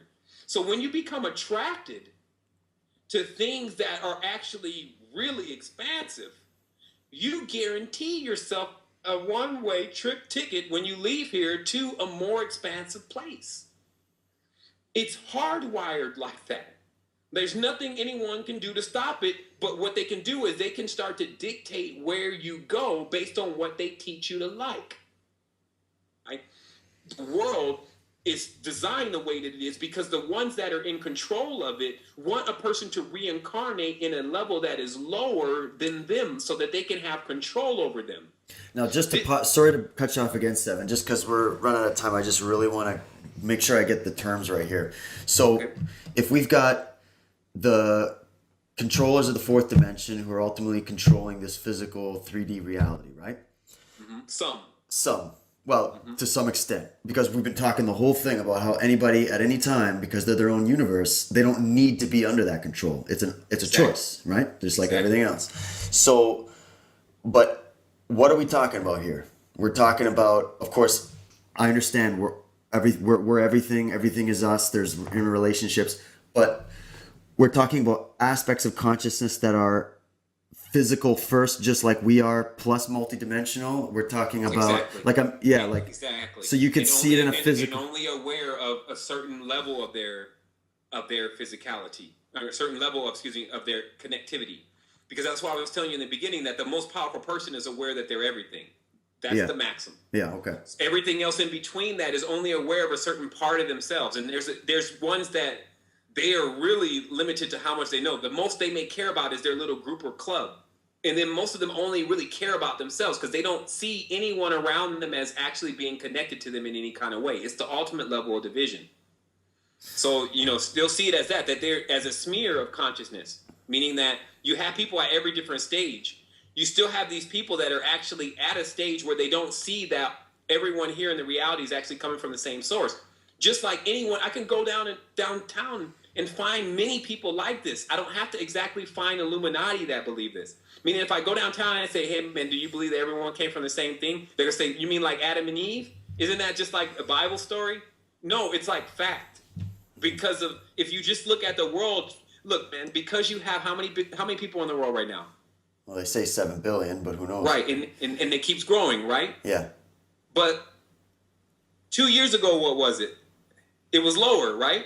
Yeah. So 1,000 years ago, would it not be lower? Yeah. And then 10,000 years, would it probably not get down to like one person? And then you're going to want to know where it is after that. But the Egyptians already solved it. And I'll say this because I know it's about time to end this conversation. Let me show you why this is an error. Well, let's put these numbers here: 1, 2, 3, 4, 5, and let's just go to 6. Okay.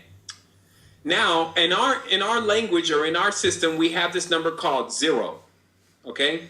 And then after 0, we get this other number called -1. These don't make any sense because if you put negative $1 in the bank, how much can you withdraw? Nothing. So -1 doesn't exist. But what you do have is instead of adding a 0, which is not allowed in this dimension, it means everything that is outside of the dimension. It means limitless, basically. You go half. Then you go, third. Then you go quarter. Then you keep dividing because everyone knows that if you have something here, like a piece of paper, and we rip it in half, then we rip it in half, then we rip it in half, rip it in half, rip it in half, rip it in half. As long as we have the right device to see it and another device to keep ripping it, we can keep ripping it. Like it'll keep getting smaller and smaller and smaller and smaller. It will never disappear. So this is what's happening in our reality when we're adding the 0 is we're not seeing that what's going on in this past area where we seem to cut off at, which is the first 2 beings. Now that I've proved that, okay, well, it's like a pyramid then. We go all the way to this one point with this apex being. So then what happens? Then you see what does an hourglass look like? Right then, another pyramid starts to form, right? Like look at it. I don't want you to lose this because this is it. This is the key to it all. Notice how the triangle, if you look at this as the family tree, as you got more people down here, this is the 7 billion people that we got. As you keep going up, further back 10,000 years, you get less and less people until eventually you get to 2 human beings, then 1 human being. So where everyone is stuck is that they can't figure out what was before that. What was before that was no physical reality. See, once the whole we are the physical reality is what I'm telling you. We're the one creating this. We're the ones with the ideas of trees, and we're the ones with the ideas of animals. So before, when we all were on the physical level, but back into one being, where we branched out from there again was into the spiritual world. So you notice how they draw the design like this. They show it, and then it intersects, and then it goes back out again. Then it intersects, and it goes back out again. What I'm telling you is that where most people are stuck is they see this physical reality and they may be able to rationalize that there were 2 or possibly 1 beginning being, but they don't know what's going on before that. But what was going on before that was the spiritual world.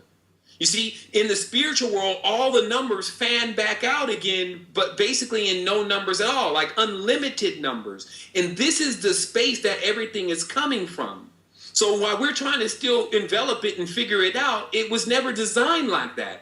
How are you going to figure out the limitless? And this is what's pissing us off. We're trying to get our hands around an area that has no limited boundaries. If you go into the spiritual realm, there's nothing to say that's the end of the spiritual world, and that's the end, that's one end of it, and that's the other end of it. It's not like that on the spiritual world, but it's like that on earth. If I start from here and I go all the way down around the equator and come back, I'm going to end back up at the same point. I'm going to say, well, that's the end of earth. But see, that's where our limitations are. Earth is the limitation, but honestly, it's not a limitation if nobody's even figured out what's going on yet. Think about it. Everyone's puzzled about what's going on here. That means that there's a lot to learn. But if you really want to know what's going on beyond this, is the spiritual world. And guess what? It's always been going on. So when we start talking about they and them, we have to start thinking about how many people have left this world. How many different kind of souls and spirits are there? And where are they all at? And they're always coming and going. It's just now we've reached the stage, and this is what I was going to tell you earlier, and I'm glad that we got to this and I'm done. This is it. Now notice, when the energies come from the cosmic bodies that tell the animals and the other species that are in the subhuman state to propagate or mate, they do. Meaning that there's an energy that says it's time to mate, just like there's an energy that says it's time to hibernate. Okay? And these animals obey that. They don't resist. You don't see this bird like, I'm not going to migrate this year. I'm tired. It's humans that are doing that. They have this power to resist their urges, and that gives them this whole other vista. You see what I mean? It doesn't allow them to be subject under the dominion of the stars. It gets them beyond the stars. See, the vault of heaven is never changed. That's why it's limited. But it was still a lot. They were having to figure out a lot of things, but it's still a limited zone. It never changes. It's like a book that somebody writes for you to give you some bearing on what's going on, but it's not everything. And we can't be mad that this is not it, especially if we don't like how it's running. This is optimistic then. That means there's other stuff. But I'm telling you, like, the key point is to see that once you leave physical reality, it opens up into a plane of an unlimited number of souls. And some people would like to say that soul is a great soul and just one.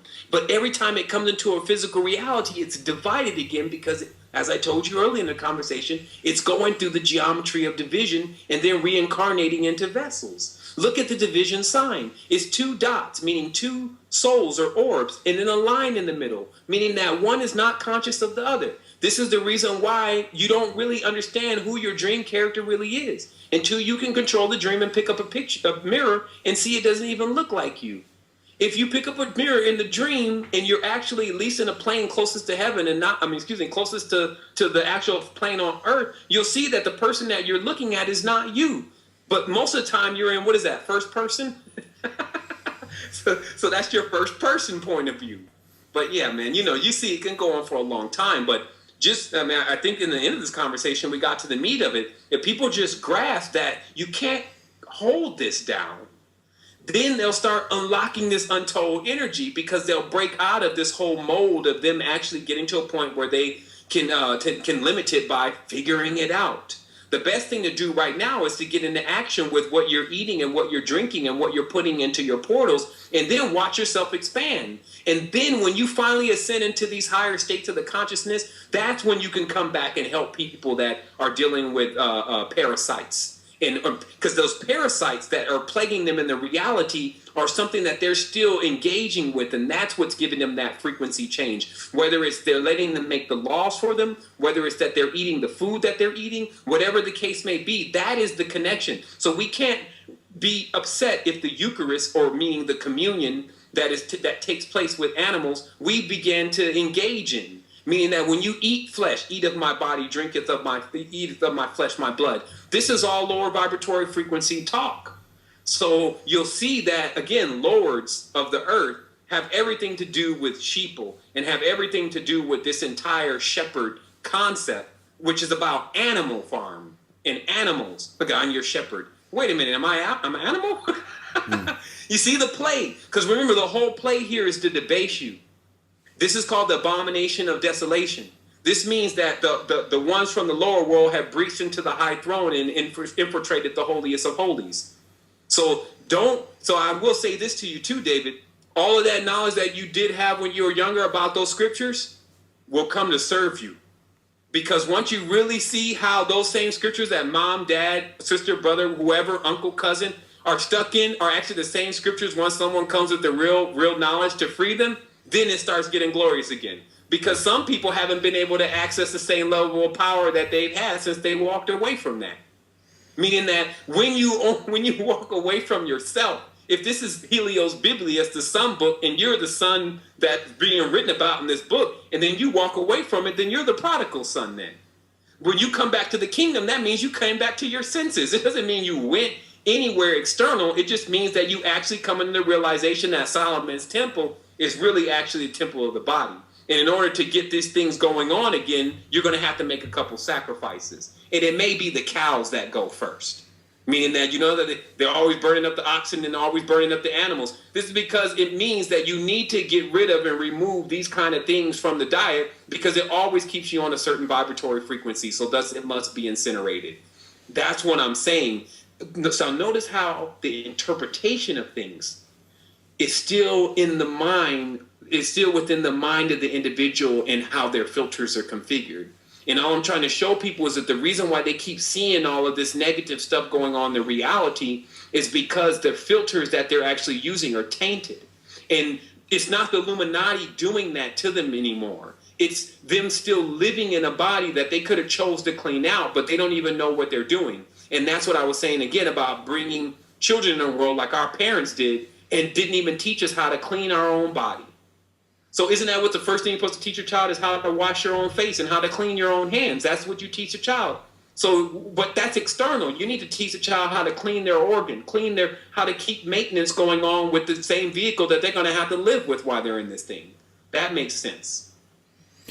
So I guess the only, thing that was, I mean, because I also see the fact that this information was manipulated like you said, to keep people in an animalistic nature, to keep people capable of being controlled, because without it, they wouldn't be controllable, right? So the perpetration of what we call the Illuminati is the fact that, there's just this encouragement of ignorance, and we still always have the choice. We don't have to feel victimized by this. Well, I mean, there's two different kind of people. You have people that really, much of the choice has been removed because they've been locked down.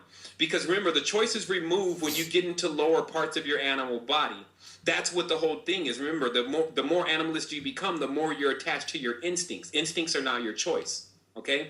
So what happens is there's a person that can be in an environment such as Darfur and be completely subject to England. You see what I mean? And whatever they want to do with that person. So it's important to not fudge on all the other people that exist that actually don't have much control left in their reality. But this is a result of the encouragement that came from none other than these characters they keep calling Nephilim, but were some of the first fathers. Not all the first fathers were the same. Just like you have one man that's a hunter. You have one man that takes care of nature. You have another man that seems to be only fascinated with electronics. You see what I mean? So you have these different kind of archetype men. These are called archons, okay? And then the chief of the archons, Yaldabaoth. All these are archetypes, meaning emanations and forms coming from a globe of a different spectrum, or choosing of a spectrum that you want to be in. So it's important to see that dominion starts to reign over a person's life after they go through incarnations where they continue to be lowered. Right? And this happens because there's people that have died that didn't come into any spiritual levels of knowledge. And in fact, they may have become more tainted and dark. So when they come into an incarnation again, they will actually in many cases reincarnate on the degree line of where their energy is. Like, the earth is also measured in latitude, longitude, and degrees. Mm-hmm. So as you see in the states of consciousness of the world, there's areas that have a higher state of consciousness, meaning the people are generally more in the crown chakra of their mind, versus there's other areas where it's just bombed out. It's always a war, it's always fear, it's always death. So that's what I mean by this whole grand thing. That's why you have to be able to kind of navigate it to a certain extent. It's not just straightforward in many cases. So, but yeah, I mean, that's really what we're dealing with. They can get dominion when they actually debase you 2 or 3 lifetimes. Then once you're under dominion, a lot of the power that you have is removed. Then you become like that tarot card where it shows the person is chained to the devil, meaning they're chained to the inclinations of the reproductive system only, which is 6, which is sex, which is Satan. So you see, it's only the reproductive principle, which is heat, fire, burning. Dogs go in heat. Canines, or Sirius, the dog star, Big 5. These are all terms that have been thrown throughout the ancient script several times for those that are wise to know what's being spoken. But again, it's still about encouraging your inclinations, because it's about controlling your inclinations, because some of them will burn you up. And that's what we're talking about. So any kind of hell concept is from when an urge gets to the point where it kills the physical body.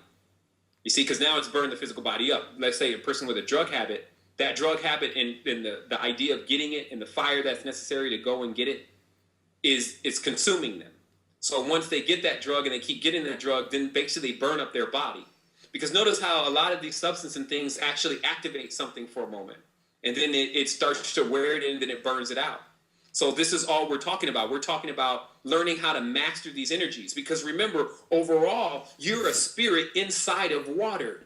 Your body is a big water bag, and your soul is pure fire. So you can already see the master level of creation. It's mixing fire and water, and you're just steaming all over the place. You're creating products and things as you go along anyway. And so the mastery of the vehicle, like Kuji-in, when you learn that the difference between the ki energy, which is stored in the back of the brain, and getting too much of that. When this is what we spent our lives learning, not about Christopher Columbus, not about, so all of it now seems very complex and difficult because we're having to put it over the top of, it's like trying to install, let's see, a PlayStation 4 game over a K-Pro or over Atari. It's not going to work. It's, you have operating systems that are completely conflicting with each other. So what do? You got to clean it out. So all you have to do is, you can see this anywhere, brother. And maybe the show is over, but this is for you. All of what happens is that when you map out the situation that's occurring, all you have to do is flip it on the body and say, so how's that happening inside the body? Where's that? And man, you'll be able to find this uncanny similarity that will just, tell you exactly what's going on and how to fix it. And you apply it and it'll work. But still, like I said, when you start jumping out into the reality, then you start incorporating other people that are also lost in the reality. And then you're basing everything that you're experiencing on a collective. Wow. I mean, you really are going to make it a lot more difficult for yourself to really find out what's going on because you can't hear what that person is thinking. That's why I said, like, another person may be under the urges of the serpent. So the serpent is speaking to them, but you can't hear what it's saying because you can't hear what a person's thoughts are. So then when you're seeing that they're experiencing negativity and they're experiencing bad things, you still don't have all the information about why they're experiencing that. Surely there's a cause and effect. And that's why I say there's a lot of responsibility in cleaning up that needs to go on because some of the fathers were filthy. Their involvement with this planet was only really on a negative, plundering type level. And then they taught that to their children. And this is a hunter. That's why Orion is Hearn the hunter, and he keeps his dogs. So you're speaking about the Nephilim there with the fathers, you mean, or what we call the Nephilim in the ancient text. Exactly. We're talking about what they call the sons of God, which are, basically raised. They have different levels of characteristics based on kind of how they emanated, just like a person has a different way of being because of their zodiac. So this particular zodiac of Hearn the hunter, who's also God, who's a dog. That's why God is dog backwards. I mean, you got to pay attention to all this stuff here because it's all there. When you're dealing with this Syrian mystery, that's why Jesus went to Egypt and all that. You're dealing with Anubis, and that Anubis is, of course, now the Anunnaki.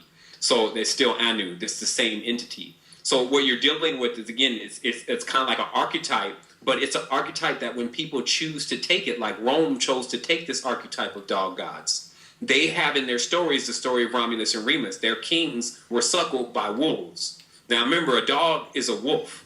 A dog is a domesticated wolf, right? So if you read, dog is a domesticated wolf. So when you look in Rome, you'll find that there was a cult of wolves, like meaning that the actual secret society then, you'll see it on the Assassin's Creed 3, they were a wolf gang.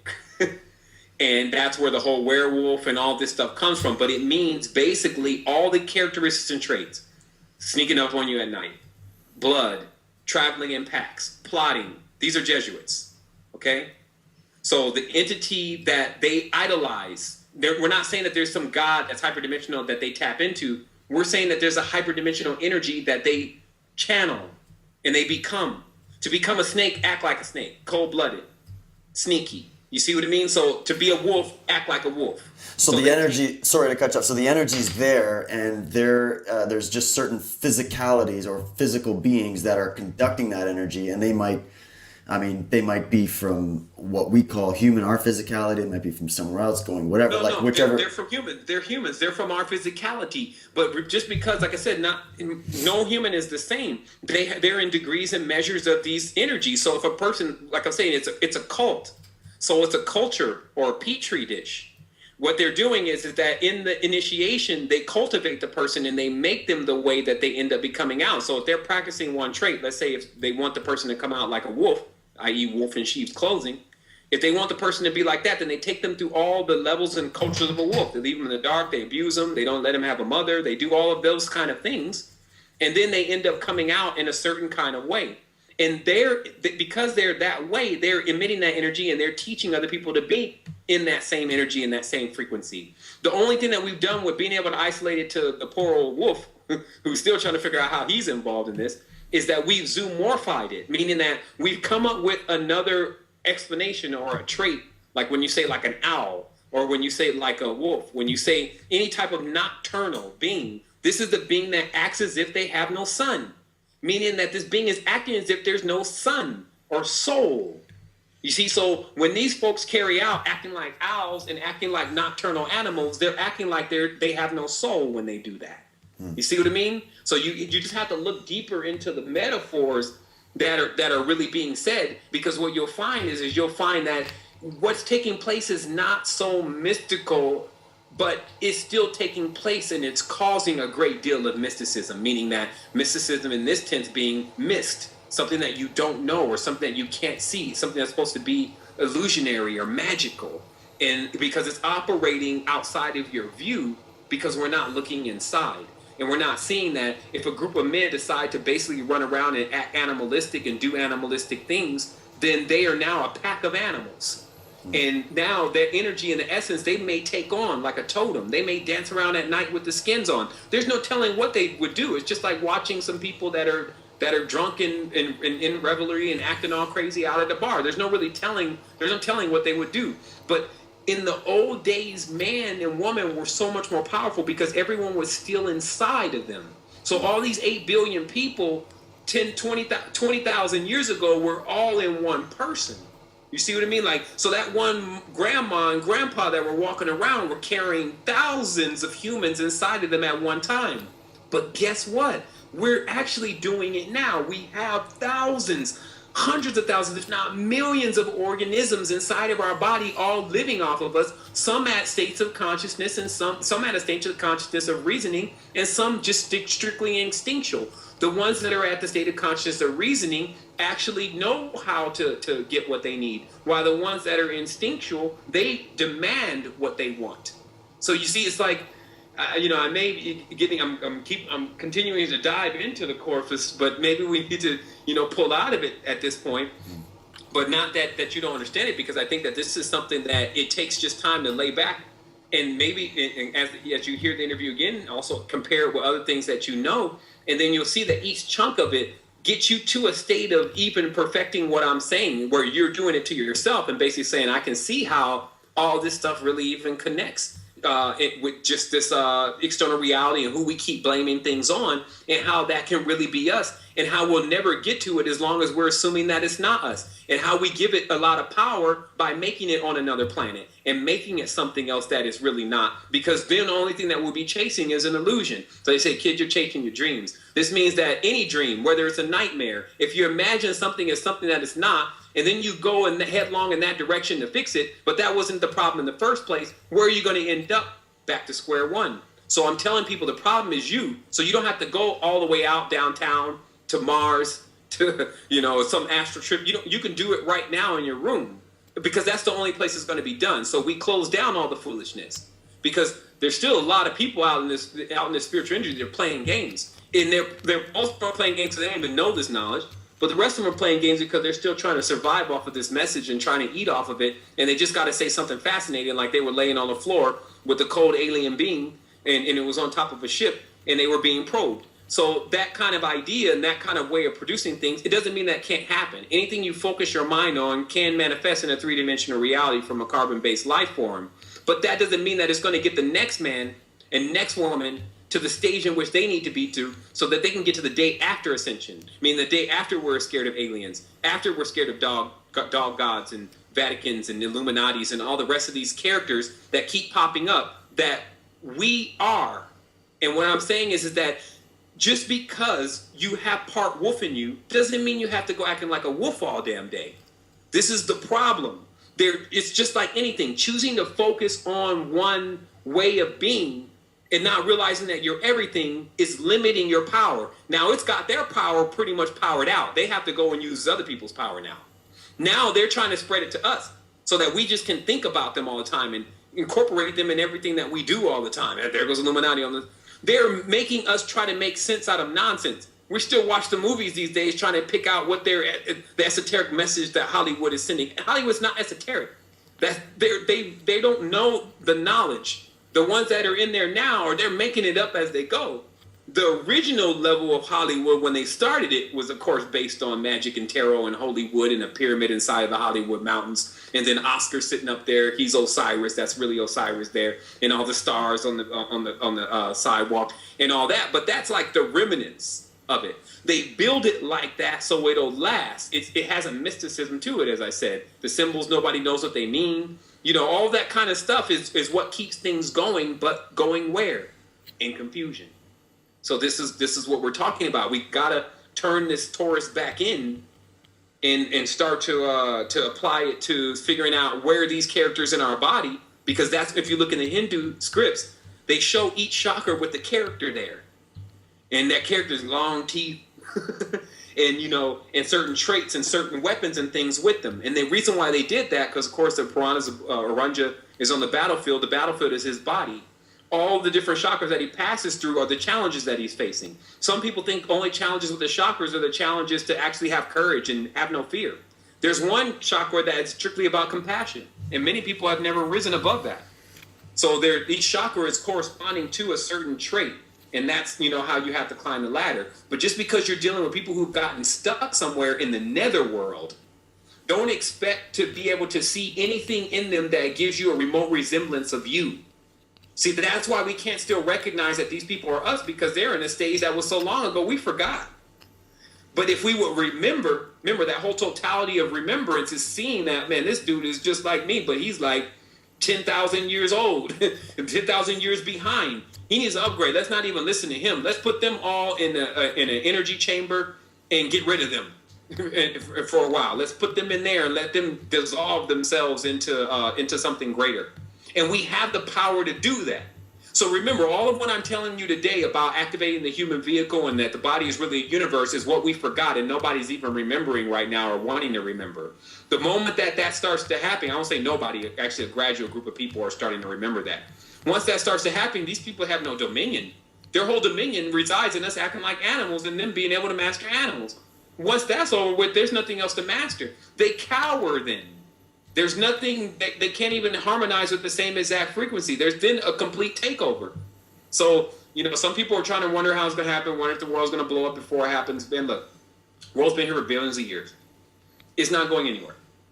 Some people say, well, we'll be going places before the world does. That's not true either. One form or another, we'll still be here, still working to graduate through this. So we just have to see again how this is really deep. It's just as deep as your mind is capable of going. It's very adventurous. But it's something that you got to be serious about at times. You get your will together, and then you start watching your portals, taking in the proper intake, and then get with other people that are also emanating that energy. That's another major thing. If you're on this certain frequency, you now need to charge and stay on that frequency. But if you're with people that are on a lower frequency all the time, you have no place to charge. This is like an object that's foreign to this planet that's trying to use electricity to charge it up from a planet that doesn't even have anything like electricity. You got to find the charge up for the state of consciousness that you're actually on. And that's why we created AstroQuest. That's why we created the Resistance, etc. Because there's different states of consciousness that we service and that we allow people to interact with each other so that they know that they're not the only ones on this information and experience that they're actually having, that we're all in this together. And so that's a real thing. And so as soon as one of us, remember there's 7,000, now going on 8,000 people, that's 16,000 eyes. So as soon as somebody sees something that's much more expanding, they're going to introduce it to us. And then we're going to introduce it to the platform. And then we keep expanding on that knowledge. So that's how we've gotten to this level. This is 4 years consistently into deciphering who's who, what's what. Whether in reading pretty much everything that's available out there that's worth taking a look at. And then finally getting to the meat of this and starting to see the consistencies. And then, of course, getting some of the vaults of the ancient knowledge, and then now seeing that, oh, okay, I see what this whole thing is about. It's about me. And this is all about me. Like, it's all about what I'm going to do with this. And that's what's up. Wow. Well, this was definitely mind-expanding, Sevan, and I just want to thank you for your time and for your energy. And I can tell you could go for another 3 hours or whatever here, but this is Yeah, great. man. You know? At least, I mean, I could easily go and just, keep going over it and making it more finite. And obviously, I've done that several times on different shows. Yeah. So But, people should but each time, though, there's always something new too. Yeah, no, exactly. Well, people should definitely check out more of your work and listen to some of the other presentations and interviews that you've done, and keep following along, and just keep. I just want to encourage people to keep that open mind, keep searching. Like you said in the beginning, it was truth that drove you. It was the serving of truth, and so that's always what I've been driven by as well. And so I just want to, thank you for bringing your truth here tonight, Sevan, and for expressing yourself. And maybe at some point we can do it again sometime and hack into this matrix a little bit deeper. But Definitely, man. I think we got 3 hours and 20 minutes, and that's more than enough. Obviously, I'm gonna have Jason go over some things and see how much we can move around. But yeah, man. Obviously, the last thing I want to say in this conversation is obviously a great deal of this information we're of course excited about, because a lot of this is a brand new revelation, for lack of better terms, for us.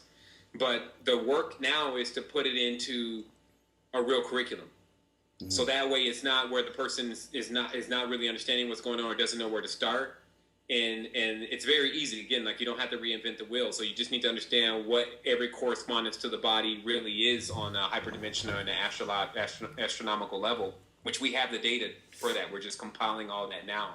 And so that's what we're talking about. So people should look forward to in the future that maybe if this just completely, was out in left field for them or right field, that to look forward to and still look into our platform, because I can tell people more than anything, this is it.